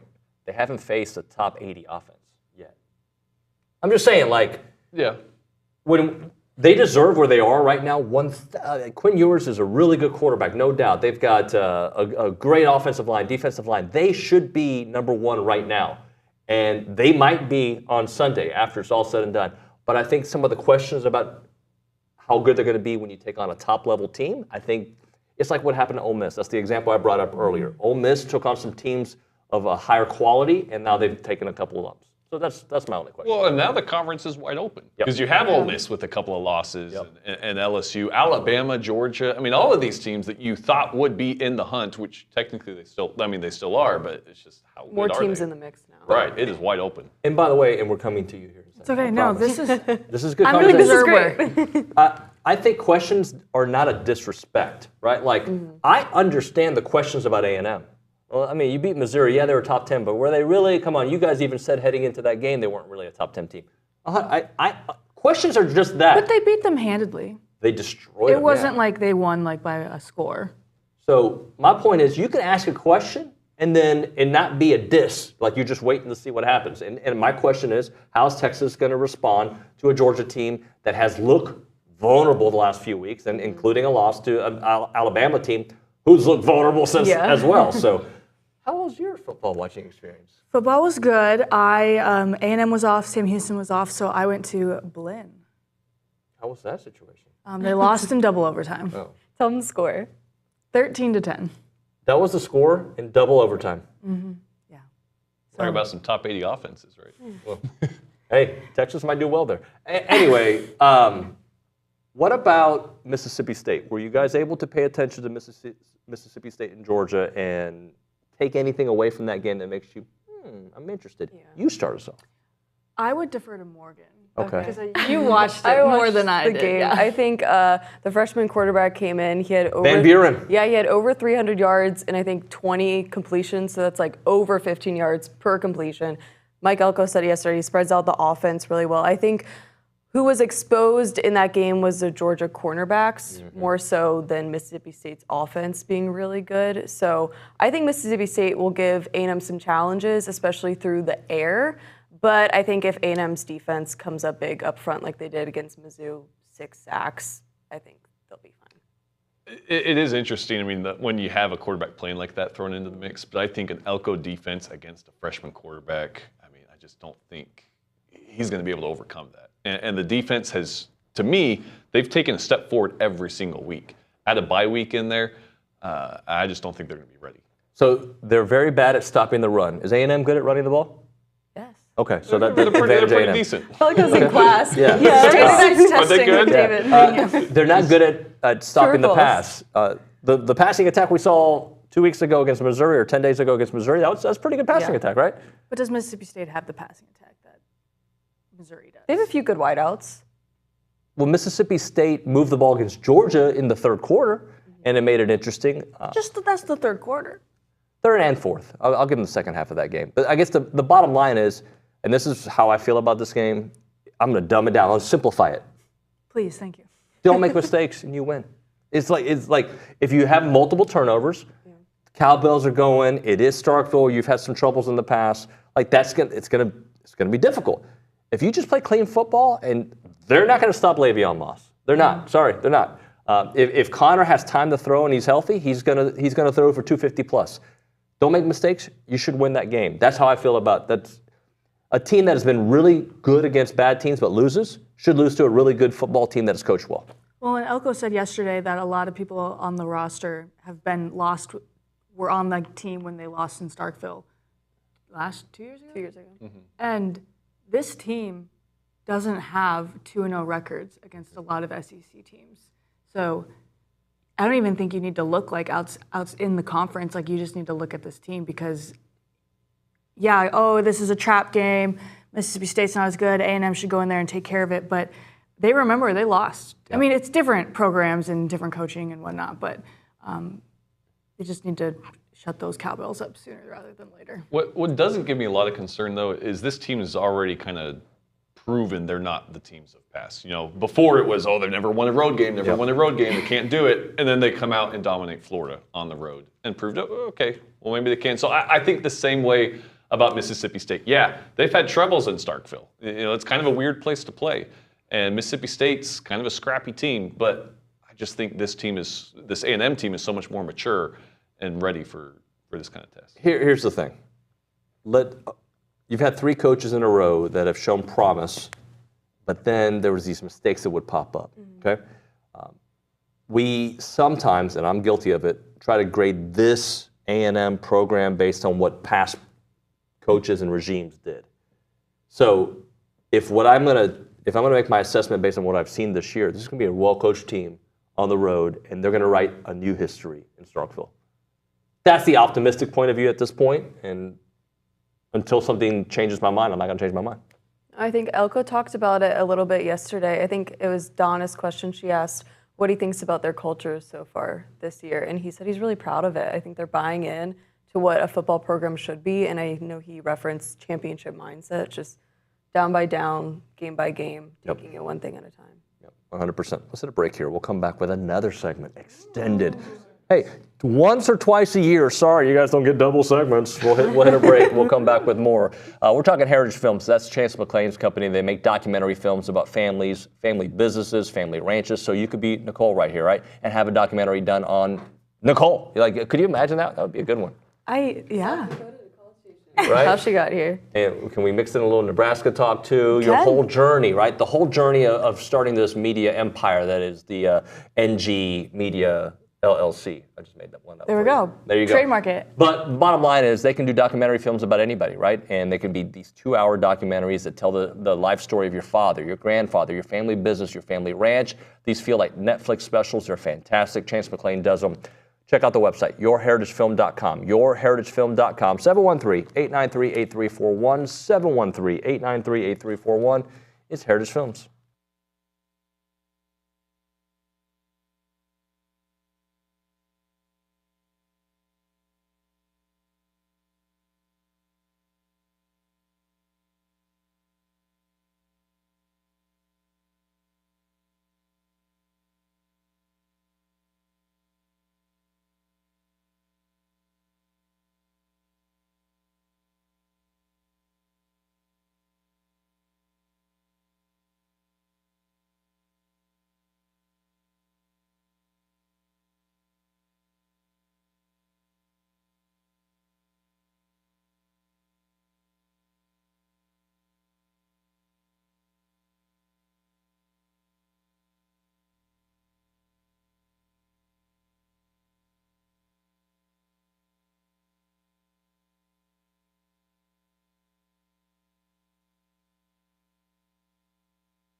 All right, we're back here on TexAgs Live, presented by David Gardner's Jewelers, Rollo Insurance Studio, KBTX Roundtable. So somebody tweeted in, or excuse me, texted me Texas's offenses they've played so far, and I just want to hit this for a quick second. UTSA 67th in the country, Mississippi State 78th, Colorado State 86, Michigan 119, Oklahoma 125th, ULM 127th.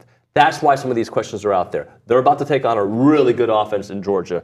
If it continues, I think you can put those questions to bed, right? Like if you shut down Carson Beck, who just threw for 450 or whatever it was, I think you can certainly put those questions to bed. Let's talk Connor for a second. Morgan, you want to start us off? I liked what I saw from him yesterday on the podium. I liked it. Too. I really enjoy Connor whenever he gets up there. I think he answers every question well and to the best of his ability. A lot of the questions were about his rehab. He says he's 100% back, which is really great to hear. I think that bye week did come at a good time for him, coming into Missouri, having that great game, and then getting another week of practice and rehab under his belt. He needed the bye. They needed rest. I'm not saying we didn't. I just want more good football. I like winning football. When after 3 years of like, who are we? Are we just this average program? Like when you get good football and you see a potential to be a team that can be in the playoffs, I can't wait till the next week. Well, and to Connor's point, I just like how much he always takes ownership when he does get up there. Yeah. You know, and he's shown that he is a leader of this team, and that's what you want from a quarterback. And that's when you start to think, wow, A&M has a real quarterback leading this team, and they've got a legit team. And yeah, I mean, with playoffs in the question halfway through the season, or playoffs as a possibility, I mean, sky's the limit for this team right now. These next 2 weeks can really put you on that playoff trajectory, right? Like I know they are right now, but there's so much left of season. But what are we talking about next week if A&M takes care of business at Mississippi State, and then LSU, a much harder game than they expected, the Arkansas game. And that's a game that I could see LSU dropping, but they're number 8 in the country right now. If LSU beats Arkansas, A&M beats Mississippi State, the Aggies are what, 12th, 11th? LSU's maybe 7th. Well, I mean, it's a flex game. They're still deciding if it's going to be on the SEC network or if it's going to be on ABC. So we're either going to have an afternoon game or Kyle Field and LSU under the lights, which the last time that happened, they rushed the field. Right. So I don't think we need to rush the field. Well, they got to beat Mississippi State first. I hate going that far ahead, but the storylines next week going to be a big game. And not that we've been looking, we don't want to look at the past history, but A&M's done well against LSU at Kyle Field.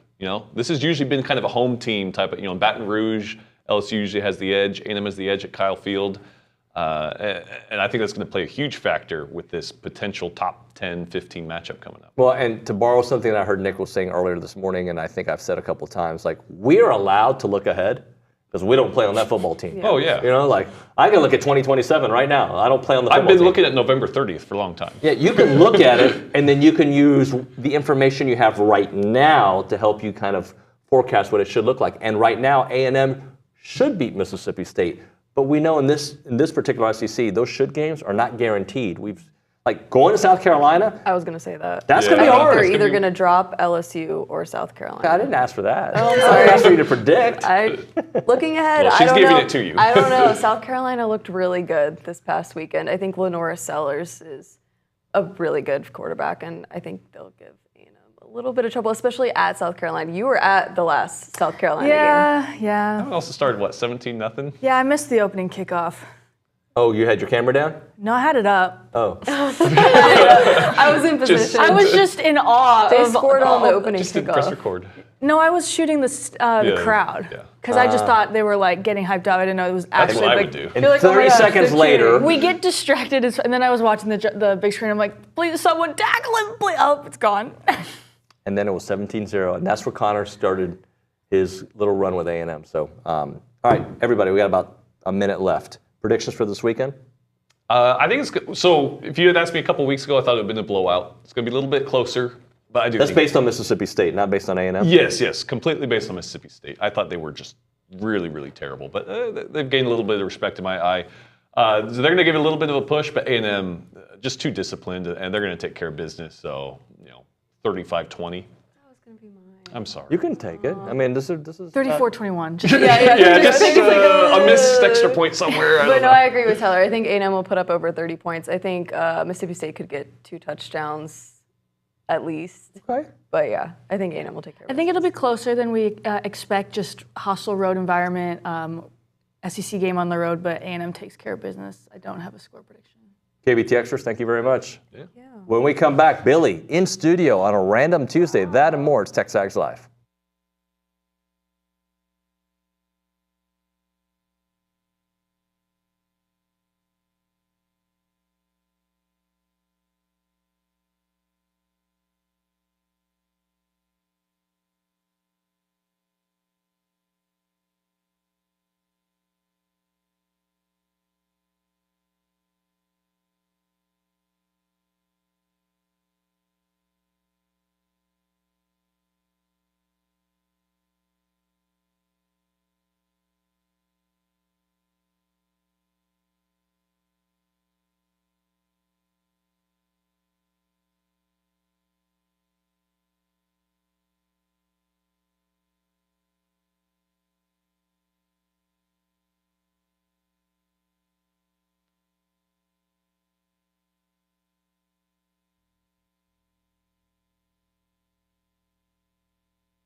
We're back on TexAgs Live. We're presented by David Gardner's Jewelers. We're in the Rollo Insurance Studio, and it is hour number 3. Billy Liucci should be joining us here momentarily at some point. Do want to chat about our friends at Caldwell Country Chevrolet, Highway 21 in Caldwell, online at caldwellcountrychevrolet.com. That's the place to go to have a great car buying experience. When you go there, just know they're going to take care of you beginning, middle, and after, right? Like their customer service starts at the very beginning when you walk through the doors and you ask questions about your vehicle because they have great trade-in value. They've got great prices on their vehicle and the best customer service that includes complimentary pickup and delivery for their service customers and free oil changes for the life of your vehicle as long as you own that vehicle from Caldwell Country Chevrolet. Again, it's not a far drive. We're talking 15 minutes, the edge of Bryan to the beginnings of Caldwell. A short conversation away, but you'll see the difference when you step on the lot and do business with the great people there at Caldwell Country Chevrolet. Highway 21 in Caldwell, online, caldwellcountrychevrolet.com. Let's go to the Angry Elephant News and Social Center. Callie, what do you have for us? We have a interesting text from Sterling and Corpus, and it says, Sterling, what up? A&M got the easiest schedule in the SEC. All the decent teams are at home, and they lost the first one. Okay, let's discuss. I don't think there's anybody on this show, Olin, Billy, Bronny, Nuño, Nick, Richard Zane, Pablo, Joey, everybody, all these cast of characters that you know on the show, even the ones I just made up, has ever said that A&M has a hard schedule. A&M has an SEC schedule. Where the schedule makers gave A&M a break is all their tough games are at home. That's been said on this show 1,000 times, okay? But also, let's kind of examine this. It's very possible A&M takes on 3 top 10 teams in the country, and that's an easy schedule? Now, you can say to me, well, David, Missouri's not really a top 10 team. Okay, but they were when they came in here. That's how we do these rankings. I feel like I'm yelling at you. I'm not yelling. I think 4 would be possible. Who's the other one? LSU. Oh, LSU. Oh, yeah, Notre Dame. Okay, yeah, sorry. You're right. 4, right? So I'm sorry. Those are the facts based on who these teams are right now and who they were when they walked in the door. Missouri fell a little bit out. Even heading into that game, Billy sat in that chair and said out loud that I don't think Missouri's a top 10 team, but they're not like out of the top 25 level. They're like, especially with their schedule. So you want to say A&M's got an easy schedule with 4 top 10 teams? Good God. Yeah. What does like a hard schedule look like? Right. Now compare that to Texas. I think, and I have my buddy Rick emails me all the time because he thinks I'm wrong about Texas's schedule being easy. When I say easy, for SEC standards, you are hosting Georgia, and I'm giving you all the credit in the world. And when you decided to play Michigan, you did not know that Michigan was going to lose everybody to the NFL or to a scandal, right? So I'll give you that. But the fact that you're bringing up Vanderbilt and Arkansas and Kentucky as these hard games, they are hard games. I'm not saying they're not. Vanderbilt's better than we all expected. Kentucky can beat anybody. They've proven that, right? That is all true. Right. But my response to that is those teams are probably going to win 7 or 8 games. Sorry, like a team that has top 10 talent might lose to SEC teams because that's what we see in the SEC. But a team with top 10 talent should beat 7, 8 win teams. That's just how it works. That's how you get into the playoffs is you take care of business against those teams. So while I think Texas's schedule may be more difficult based on the fact that Kentucky can beat a top team and Vanderbilt has proven to do that as well, Michigan seems to be atrocious, right, or at least for Michigan standards, and Oklahoma is atrocious. So I'm using those as my reasoning. By the way, I don't know if we've called Billy on the phone. I haven't been paying attention. I've been ranting. But that being said, so yeah, A&M has an easy-ish schedule, but you still have a third of your schedule is against playoff potential teams. Mm-hmm. And I don't think Missouri's going to get in the playoffs. They're going to have to beat Alabama to get in the playoffs. Yeah. But I mean, when we played them, at the time we played them, everyone thought there was a playoff potential. Right. And there still is. So well, how did he phrase it? That A&M has an easy schedule? Easiest in the SEC. The easiest in the... Can you check through his text messages to seem like he texts the show a lot and he's a Texas fan or not? I'm just curious because that's usually how it happens. Look, I don't think... Look, Arkansas, like you can play that same game with A&M. Arkansas is better than what we expected. I would not be surprised if Arkansas beats LSU this weekend. I would not be surprised by that. All right, let's go to the Boss Firearms hotline. We are joined by Billy Liucci. Billy, we got a text earlier about, I'll let Callie read it at the Angry Elephant News and Social Center so you can respond to it because I'd love to get your take on it. It says A&M got the easiest schedule in the SEC. All of their decent teams are at home, and they lost the first one. I don't know what the loss of the first one has to do with the SEC, since Notre Dame is not part of the SEC. And you would certainly not include Notre Dame when you're talking about an easy schedule, considering that they'll probably be in the playoff, although they have to weather the injury now to Morrison, their star corner that I thought was a linchpin of their defense, a big part of why they can do what they do. But, yeah, I've never once said that A&M didn't get a great schedule. That's where I think certain people that wear burnt orange, they stop listening at a certain point, David. A lot of people stop listening when they hear enough to get defensive or offended, and then they stop.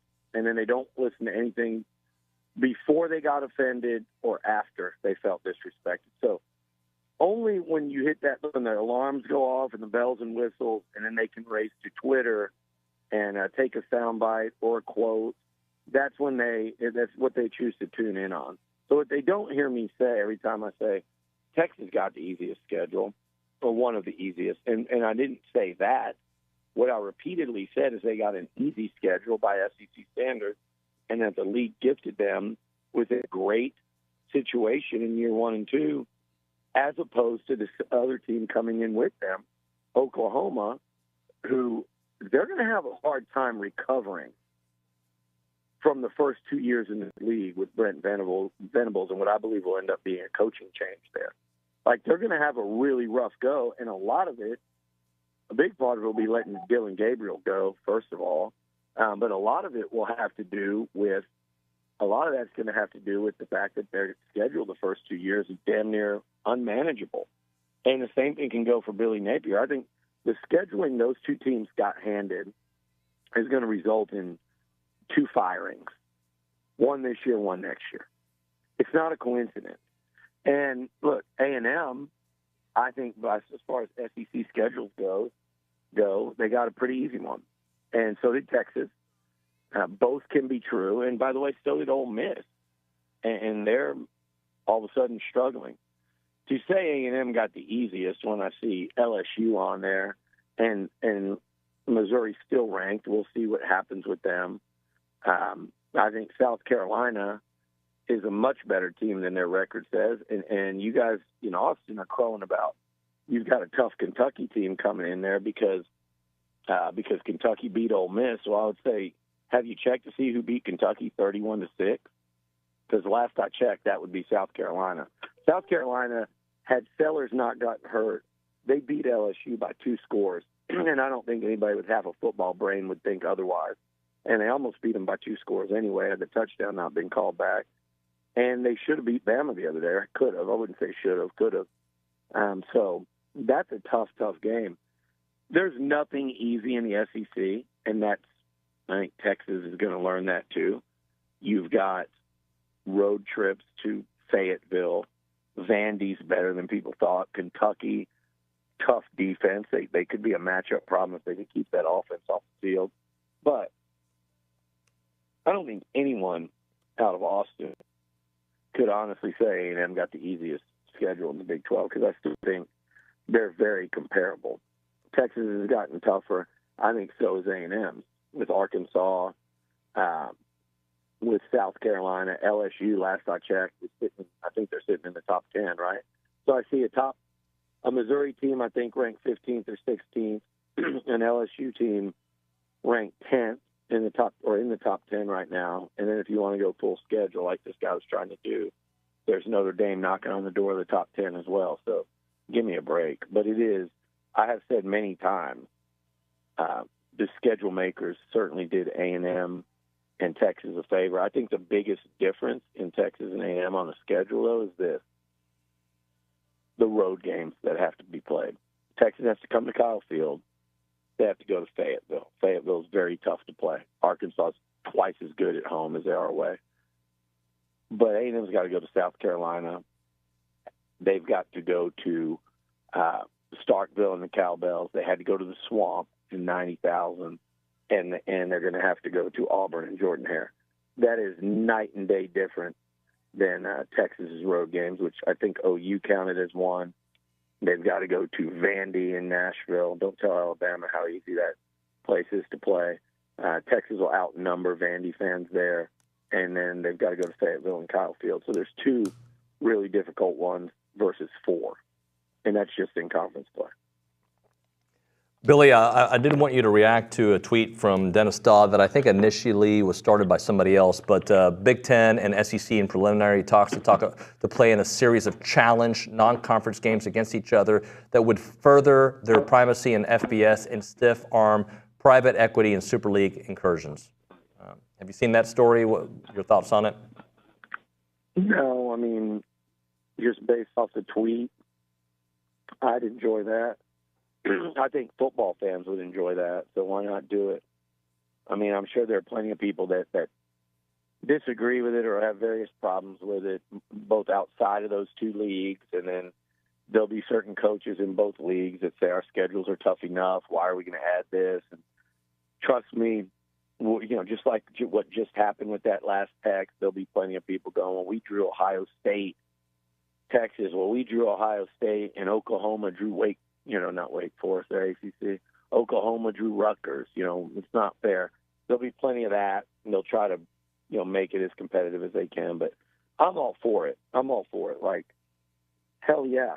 A&M, Oregon, Texas, Ohio State, Alabama, and Kalen DeBoer traveling back to Washington. I mean, Penn State versus, Penn State and Ole Miss in a whiteout. Like, I love it. Penn State, Georgia. I think they may have played not too long ago. But anyway, all those type games, like, sign me up. I think it'd be awesome. These are better than bowl games now. Like, you're going to have the playoffs. The bowl games are going to feel so hollow and meaningless. You start playing games like that in September, they'll feel like bowl games used to feel. Billy, I think it'd be cool, like, if there was an annual, like, all right, this year A&M's going to Michigan, and next year it's Ohio State's coming here. Like, I think, although it's already a very difficult schedule with the SEC standards, I think that would be fun, like, just to game plan around that. Each year you have somebody. Maybe it's Iowa, which wouldn't be as fun, but just I think that'd be cool. Just as a fan of college football, being able to go to those stadiums more often. Yeah, no question. It's just like Notre Dame. It's just like Texas fans going to Ann Arbor this year, and Michigan fans come to Austin next year. It's just like Notre Dame. A&M fans get to plan a trip to South Bend next September, and the Irish were looking forward to this one for an entire off season. Not to mention the buildup. And again, the coaches aren't going to like that. You're going to play a game against a Power 5, Power 4, whatever, to open your season. Here's the thing. If Texas A&M would have played Wake Forest like Ole Miss did instead of Notre Dame, Texas A&M would be 6-0 right now at the midpoint of the season. And with where they started, I mean, they might be a top 5 team today by playing Wake Forest. I mean, it's a lay-down guarantee win at home, and A&M would be 6-0. And they would probably be ranked. They would certainly be knocking on the door of the top 5, if not in it right now. So if you're a coach and you're looking at it like that, you're going, yeah, I don't want to play any more of those games. We don't need it with the SEC. Ole Miss played the biggest fraudulent joke of a non-conference schedule. And look, maybe that's why they lost to Kentucky. It was their first real game. They played the biggest joke of a non-conference schedule. And were they sitting at undefeated right now, had they beaten Kentucky and LSU, they'd probably be number 3 in the country right now, behind Texas and maybe Oregon. Maybe not Oregon, I don't know, but they'd be in the top 3. No one would be saying, well, they played like Furman and I have no idea who they played. Wake Forest, Furman, and somebody else. somebody that was a complete joke. So, like, what's the benefit if you're a coach other than, like, just to be a little more battle tested? So you have to force them to play in those games, and it has to be across the board. And then every coach is going to be sitting there. Half of them are going to be quietly very happy about the Big Ten opponent they drew, and the other half are going to be complaining because there's a potential they could lose. Billy, have you? But guess what? The fans win. Yeah, the fans do win, and I think we would win. It would just be cool to watch it. Hey, have you been able to? I know you don't have an answer per se from a coaching perspective, but just why it's been difficult for A&M to win in Starkville? Oh, that's a good question. I mean, and by the way, I will stop and hard pause this narrative of like A&M just been a disaster against the Mississippi schools. The way it feels like with A&M fans to some degree is like can't beat them. They're like the bane of the existence.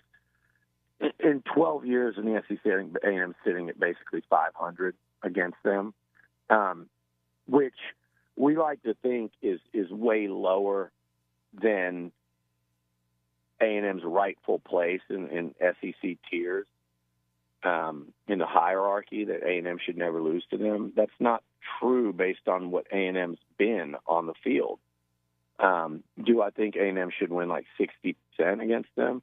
Yeah. Do I want A&M to win 75% against them moving forward? Absolutely. I think if the program's where it should be at, that's what you ought to do, is beat them every time they're in a down year. And when they're up, you should be splitting with them like where Ole Miss is right now. But, yeah, 500 is way too low, and that's why you've had 2 coaches fired since you've been in the SEC. So I do think losses to Ole Miss and Mississippi State have played very big roles in both Kevin Sumlin and Jimbo Fisher ultimately not making it. So these are pivotal games. It's that middle of the pack, or sometimes, there's been cases where Mississippi State's been way up the Dak Prescott years, and there's been cases where Ole Miss has been up probably for more than half of A&M's time in the SEC. But it's no secret that A&M has had some costly losses to Mississippi State, and I think one of them was here in Kevin Sumlin's last season, and the Aggies at that point, I think everybody knew what was coming. That was later in the year. I think that was in like late October. I remember that was around the time of the Astros were in the World Series in 2017. So, but the one Jimbo had with Calzada the week before they beat Bama, that was a pretty costly one. As things started to that was kind of a sign of things to come. But in Starkville, I don't know exactly how many the Aggies have lost, but I do know a couple of them that really stand out. And one of them, they lost to a Mississippi State team that I think a week later was number 1 in the country. Okay? The most costly one, the one we always remember, was the one where they went up there and number 4, and Trevor gets hurt. But keep in mind, they also were getting outplayed at that point. Mississippi State, unranked, not a good team, jumped out on them 14-0. Trevor got hurt when A&M cut it to 14-7. So there's really no telling if A&M even would have won that game with a healthy Trevor. We all like to think they would have. But the offense was struggling mightily up against that defense up till that point. And then another one I remember where the teams were probably fairly even, and it was a good game, was Fitzgerald's senior year at quarterback against Jimbo Fisher, Kellen Mond, Mike Elko. It was Fisher's first year at A&M, and that was a really competitive game. Great Mississippi State defense that the Aggies lost. So part of it, David, is outside of that number 4 ranking when they got beat, and that was a bad State team. A lot of this has had to do with Mississippi State just being on a fairly level playing field as A&M in these contests and winning at home. I mean, I'm sure I'm getting one like upset type of game, but when Mississippi State beat an undefeated and top 10 A&M team, State was clearly the better team that year. They beat LSU, A&M, and Auburn all in a row. I think all three in the top 10. They ascended to number 1 or 2 with Dak Prescott. I think number 1 and Dan Mullen that year. So I think if you look at it, there's been one like where you go, that's a clearly superior A&M team that got beat by State. I think part of the reason, David, is you're playing at a tough place to play with it. You're going in there with a squad that's not a whole lot better than the team you're playing against. And one of the times that A&M was, there's a couple times they were clearly superior, and they kicked Bulldog cowbell waving ass. They took Brandon Walker to the damn woodshed, and that was, I think, 31-6 with Elko there. That was, I think that was 2020. That was the year. The first game, Mississippi State upset LSU, and it looked like a daunting game. Then A&M won that one. And the other time A&M had a clearly superior team was 2012, and they went in there and with Johnny doing the Superman pose, and they just clowned them. So if you're looking for a less pessimistic, less we're scared, woe is me, it's the end of the world thing, and I do think you better take this game very seriously. But if you're looking for something to be a little more positive about, the 2 times A&M did go in there and win in the SEC. I think there might have been a third, but I don't know. But the 2 times they did go in there and win were 2012 and 2020. They're 2 best years in the league. So you go handle it Saturday, I think it's fair to start wondering if this could be one of those type seasons. All right, Billy, let's hit a break here. We'll come back with some more here on TexAgs Live. We are presented by David Gardner Schuler's Rollo Insurance Studio. Ground shuttle time. They offer frequent and reliable shuttles from Bryan College Station to George Bush Intercontinental Airport. You can commute in comfort and luxury. So if you're going to Bush and you're like, dude, I don't want to drive there. It's an hour and 10 minutes. I don't want to look for parking. I don't let Ground Shuttle do the driving for you. They'll get you there. It's affordable. It's easy. You can park right there in South College Station. They'll get you there. They depart right next to Casa de Brazil in South College Station. You get dropped off at your office or utilize their convenient, secured on-site parking free for the first few days. Ground Shuttle runs 9 shuttle times on weekdays every hour and a half and 5 shuttle times on the weekends every 2.5 hours. And they also offer charter service. So check them out. You can call them 855-303-4415, 855-303-4415, or check out the website, groundshuttle.com. Ground Shuttle. Let them do the driving.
We're back here on TexAgs Live. We're presented by David Gardner's Jewelers Rollo Insurance Studio.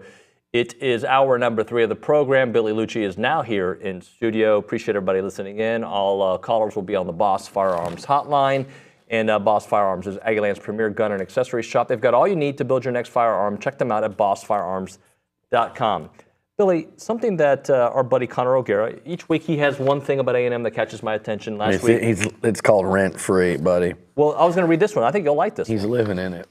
Signs that A&M has turned the corner, avoiding a 60-minute game. Sure.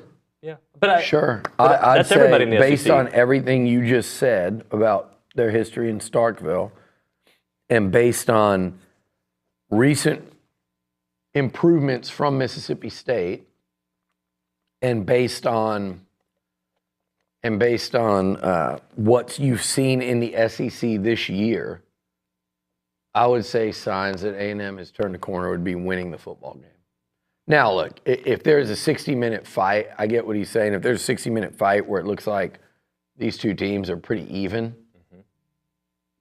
I think you'd be right to question, hey, was that just one great game by A&M? But they're just as likely to come out a week later and knock off a top 10 LSU team at home. And then the narrative completely changes again. So we're not really learning lessons yet in this league this year, I think, as we, the media. I mean, because you have to look around and see how absolutely wild it is. The Mississippi State thing is interesting. You know, they're not strong in stopping the run. That's the thing that favors you. But Van Buren, Shapen put up crazy numbers early on, but I think Van Buren has made them a better football team.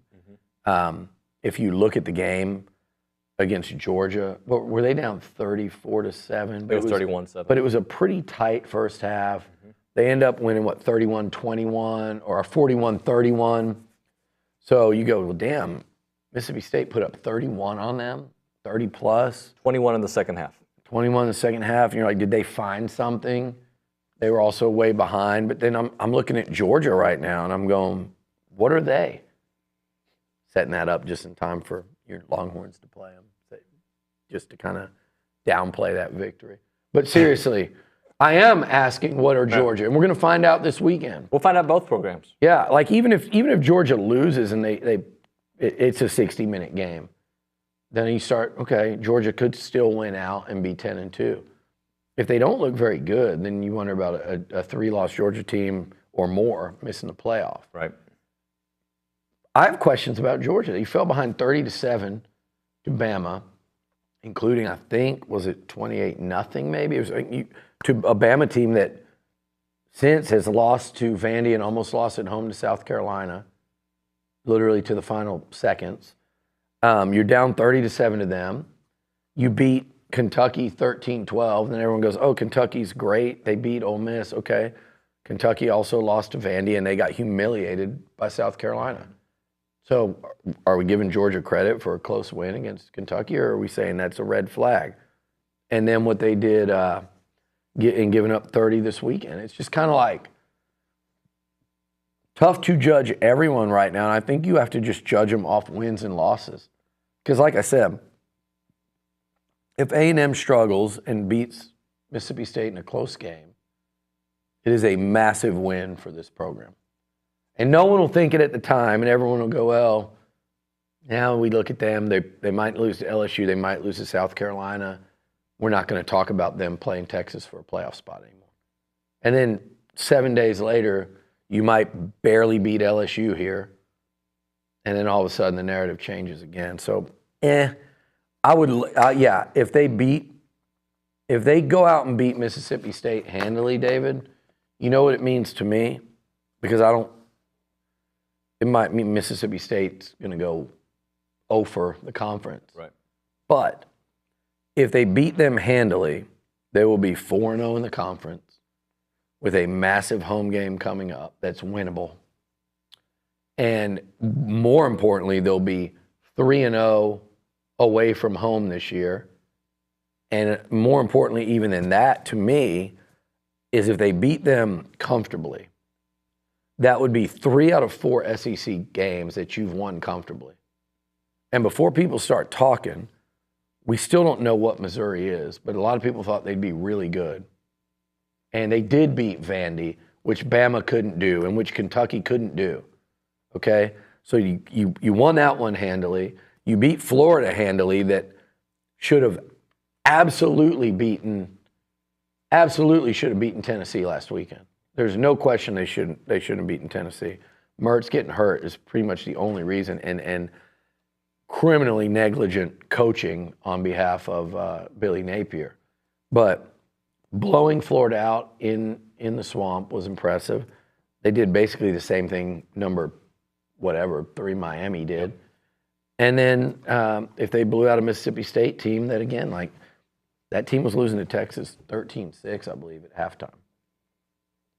So I think if you just win the game, it's a win. It's significant for this program. But if you win comfortably, you got to start saying, is A&M playing as good a football as we're seeing right now in the conference, outside of the team in Austin, which is right now they're playing the best football in the league. Yeah. They also haven't played anyone. Both things can be true. Yeah. Okay, but I'm going to tell you this. I hope people can listen to this clearly and understand that what I'm saying is true. They've played no one. Michigan, are they even ranked anymore? I guess they're hanging on at the back end. Oklahoma, unranked now, and they should be. They should have lost to Auburn, and they'd be absolutely humiliated. So they've played no one. Texas A&M's played Notre Dame, a loss. They've played Missouri, a win. And I think Arkansas is better than people think. Yeah. Arkansas is sitting at 4-2.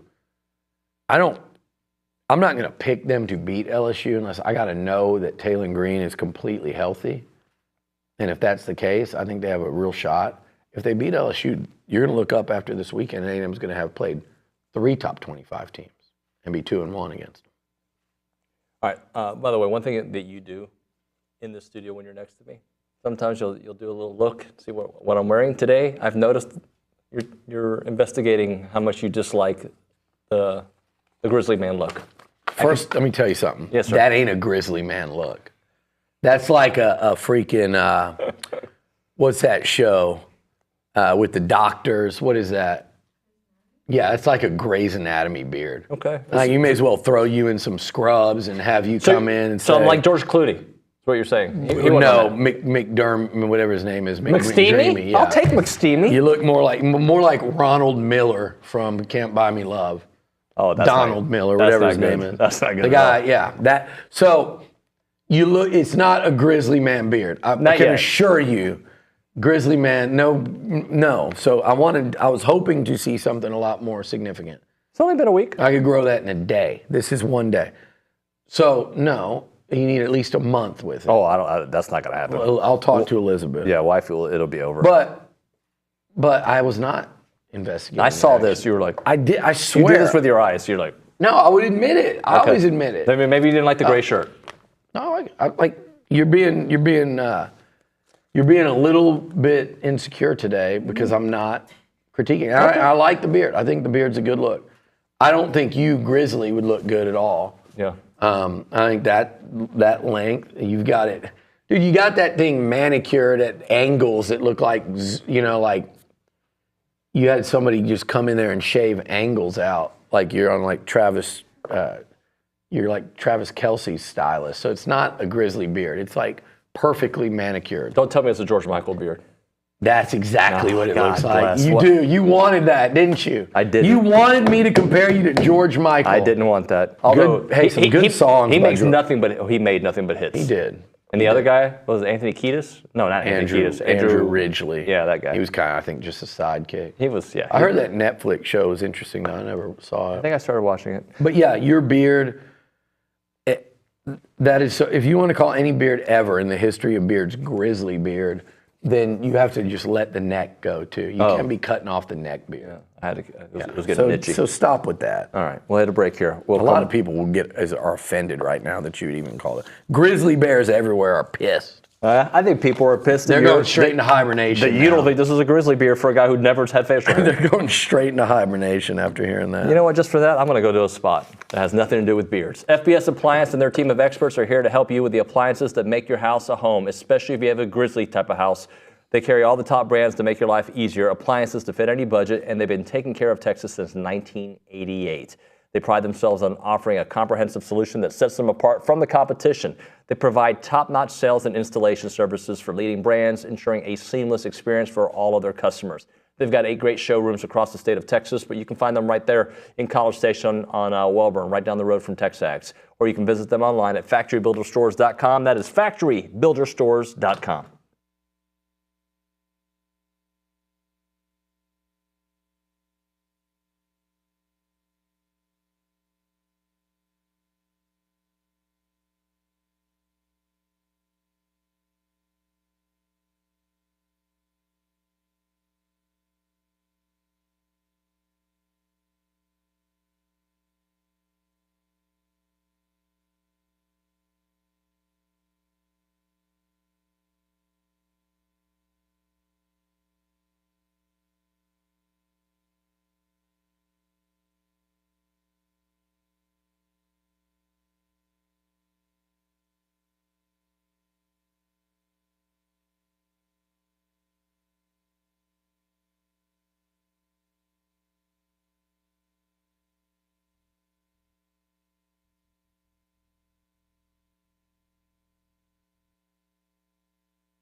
TexAgs Live. We're presented by David Gardner's Jewelers. We're in the Rollo Insurance Studio. He's Billy Liucci. He's our executive editor and co-owner of TexAgs. I'm David Nuño.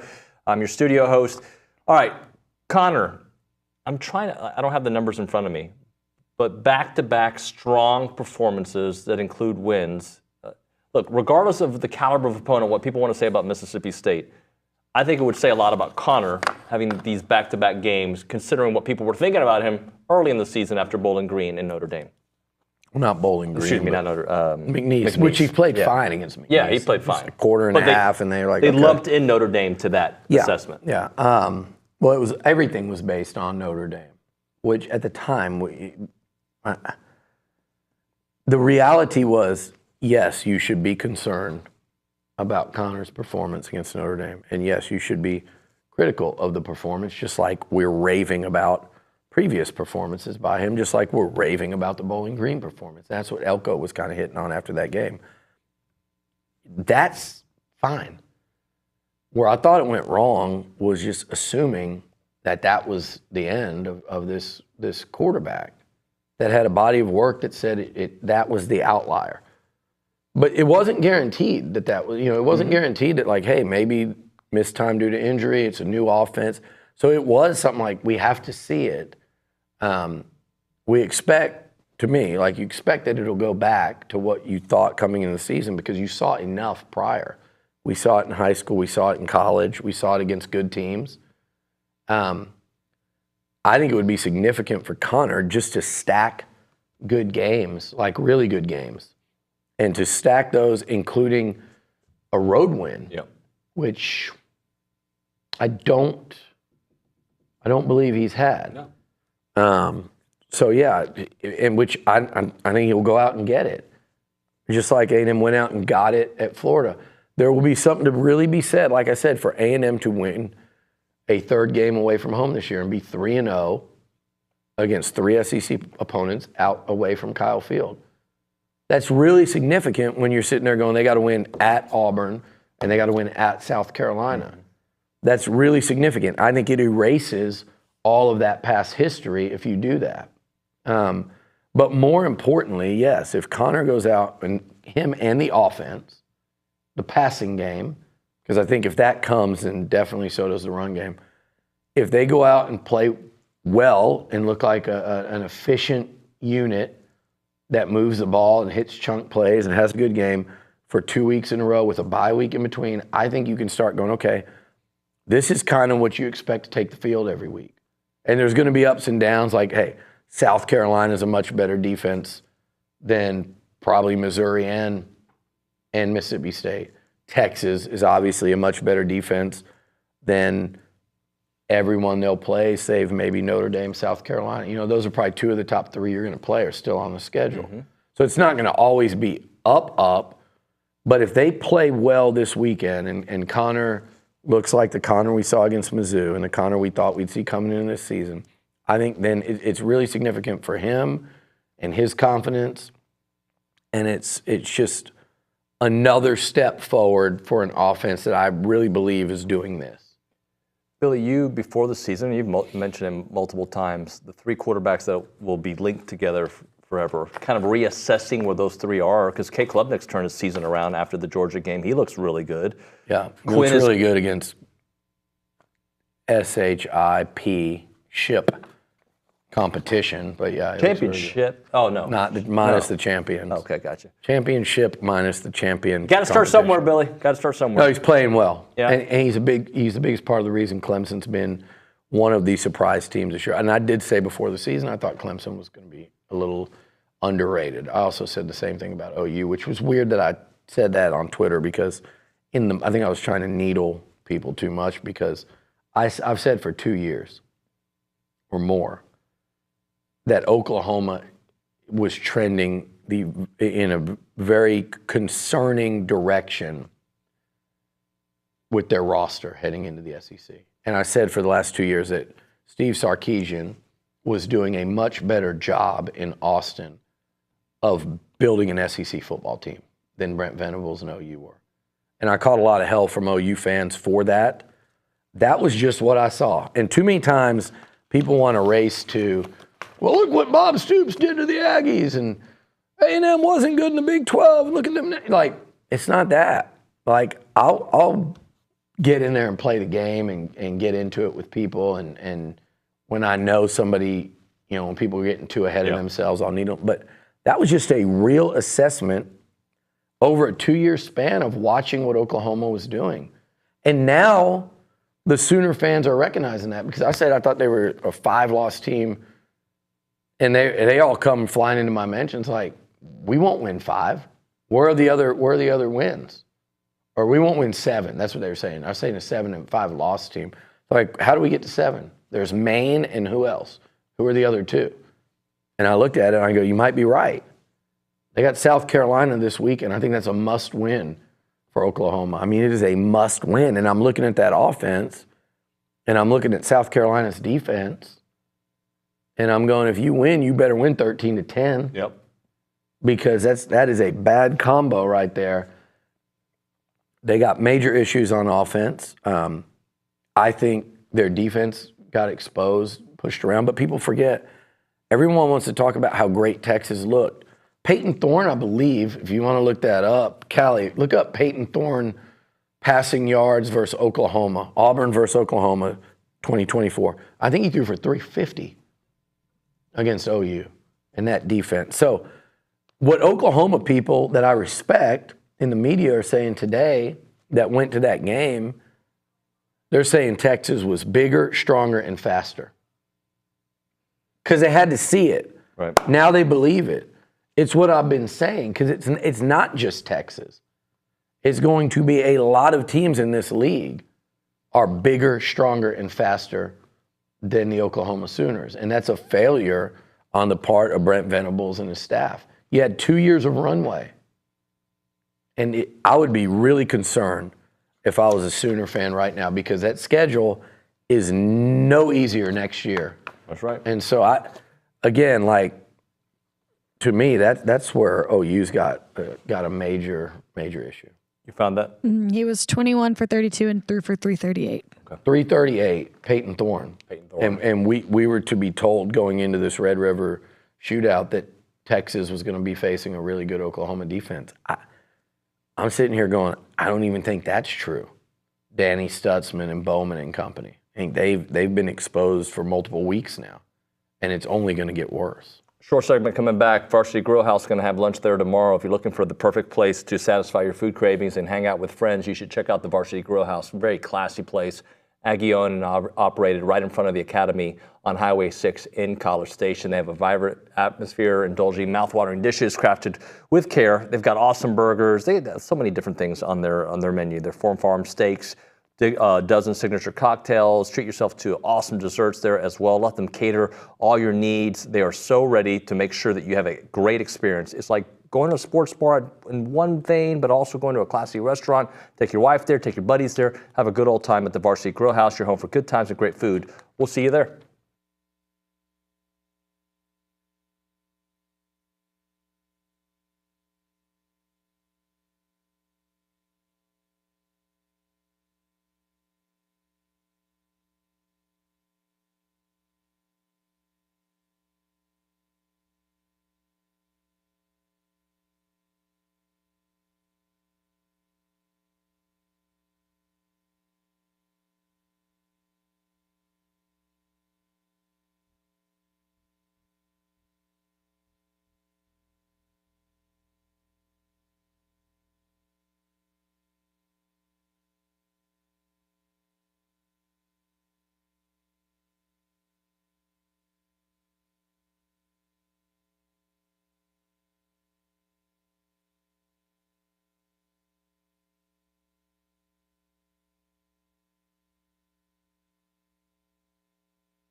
Time to end the day with Double Dave's caller number 12, 979-693-1150. We're going to hook you up with your choice of a dozen pepperoni rolls and a large one-topping pizza from Double Dave's.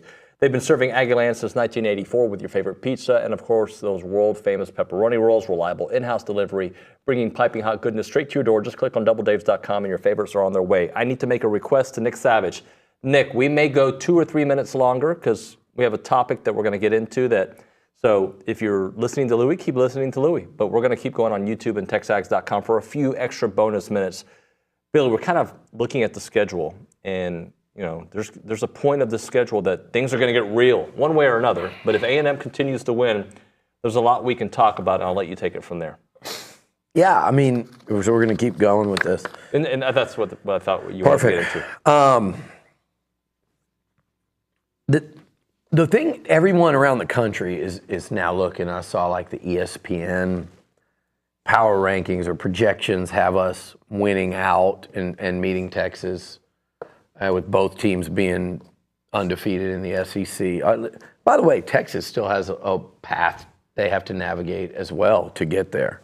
I mean, Florida, Kentucky, Vandy, and obviously Georgia. I think Georgia being the only one to me that truly, there's 2 that stand out to me. I'm still not buying Vandy capable of beating Texas or Kentucky. There is, if I'm a Longhorn fan, there is one caveat that would worry me, and I said it the other day. It's that 40-20 time of possession.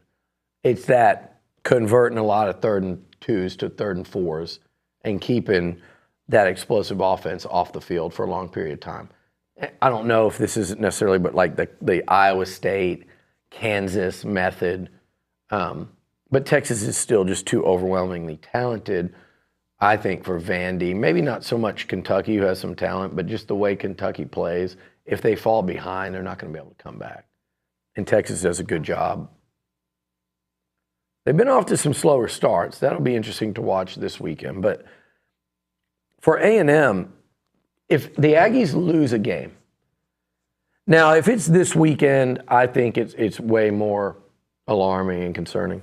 But if they were to lose to like an LSU or a South Carolina, particularly if it's South Carolina or Auburn, everyone's going to be off the ship. Everyone's going to say, okay, A&M did it again, yada, yada, yada.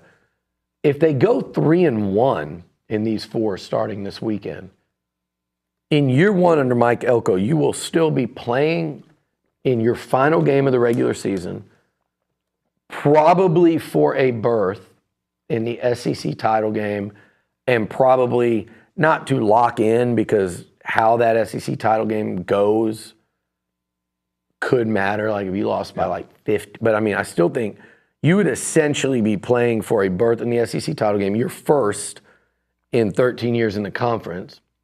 You're first in any conference since 1998. And you'd be playing for that in your final game of the regular season, which also A&M's never done in their history in the league, to play in game 12, where if you win, you're in the title game. I think that would be almost a certainty if you were 6-1 with a chance to go 7-1 in the league this year. And you'd be playing for a berth essentially in the playoffs. In your last game, in year 1 under a head coach. So if you win, all those things happen. If you lose, you finish 9-3. That would be a hell of a first season for Mike Elko. And again, all these national people that are looking and going, oh, they're going to beat Mississippi State. They're going to beat LSU because it's at home. They're going to beat South Carolina because A&M's ranked and South Carolina's not. And they're going to beat Auburn because Auburn's not winning right now. I'd say tap brakes on every one of those scenarios, but again, even if what people are missing is that A&M goes 3-1 and that game against Texas is still essentially for a spot in the SEC title game. So where I'll start thinking about them running through these 4 games is if they go look good or just win in Starkville, and if they just figure out a way to beat LSU after those 2 weeks, and then if you look and you go, hey, you got 2 road games upcoming, one which at worst should be a toss-up, and the other one where you're just, frankly, a better football team, that's when I'll start taking a really realistic look at these things people are talking about, like both teams playing and then playing the next week in Atlanta, or the Aggies running the table. Like, I got to see a little more, and by that I mean I got to see A&M beat 2 top 10 teams at Kyle Field. If LSU beats Arkansas, I got to see 2. I got to see them beat Missouri and LSU come in here where you tell me, okay, now the Aggies lost a top 10 game to start the season. They've won 2 now since. Right. I've got to see them go win another road game, and I got to see that path shrink to where there's only a couple roadblocks in the way, because this is still a very tall order. The A&M team we saw on Saturday, I do believe can pull that off. But you got to stay up. Like, I don't think this team is going to be good enough to survive an off. Nobody in the SEC can nobody right now. Alabama can't. Georgia can't. They barely could against Kentucky. They couldn't against Bama. Nobody can survive the down week. And if there is one, maybe at Mississippi State and Auburn, you could survive not being at your absolute best, but you are playing with fire. And you would definitely be setting yourself up to be upset in either of those games. So the challenge for Elko and the Aggies is exactly what he said yesterday. They know it's going to be a tough environment, and they know they have to get out there and play their asses off on Saturday in Starkville. And we'll talk a lot more about that, Friday. Billy, thank you, sir. All right, Dave. Appreciate you. And thanks for everybody sticking around for a little bit beard, longer. man. Thank you. Quality beard. I got a message from Kurt that says, never have a neck beard. That's what he says, never. Yeah, and if you, who? Kurt, he's a great Just- YouTuber. that's just- Yeah, Kurt Inrod. He's awesome. Kurt In fact, Inrod, I consider awesome. him a friend, to be honest with you. But Never met. awesome on YouTube. What are his beard qualifications? That's a good question. Yeah. I didn't ask that. I mean, part. you don't just take compliments from anybody. No, I take them. And my thing is, I don't take criticism from again, anybody, but I'm I take not. compliments. I'm not big. Kurt or Kirk. Kurt with a T. Kurt. I agree. I'm not a big neck beard guy, but I'm saying if you're going to come on air and bestow upon yourself that you've got a grizzly man beard, I think by definition you can't be trimming up the neck. You can clean it up. No, I mean, just like these people that have these ones, it's like the classic, like mid-30s, like white guy beard. Like, hey, this is everybody has it, where it just kind of fades down and it kind of fades in, and it kind of like that everyone wears. Like, A, be original. B, if you're gonna do that, that's not grizzly. That grizzly is growing the whole damn thing out. It's like homeless. The point of saying grizzly is like, I'm out in the wilderness, I don't shave. I am the wilderness person. You on this fished show. once. I mean, yeah. quite. Fishes one time, grows a beard. I actually, in the last year, gone at least 5 times. In the last 9 months. Aren't you just a Yeah. Randy's on, shout out. Jimmy Houston. Yeah. Steve, everybody. All right, thanks, Billy. All right. Good times.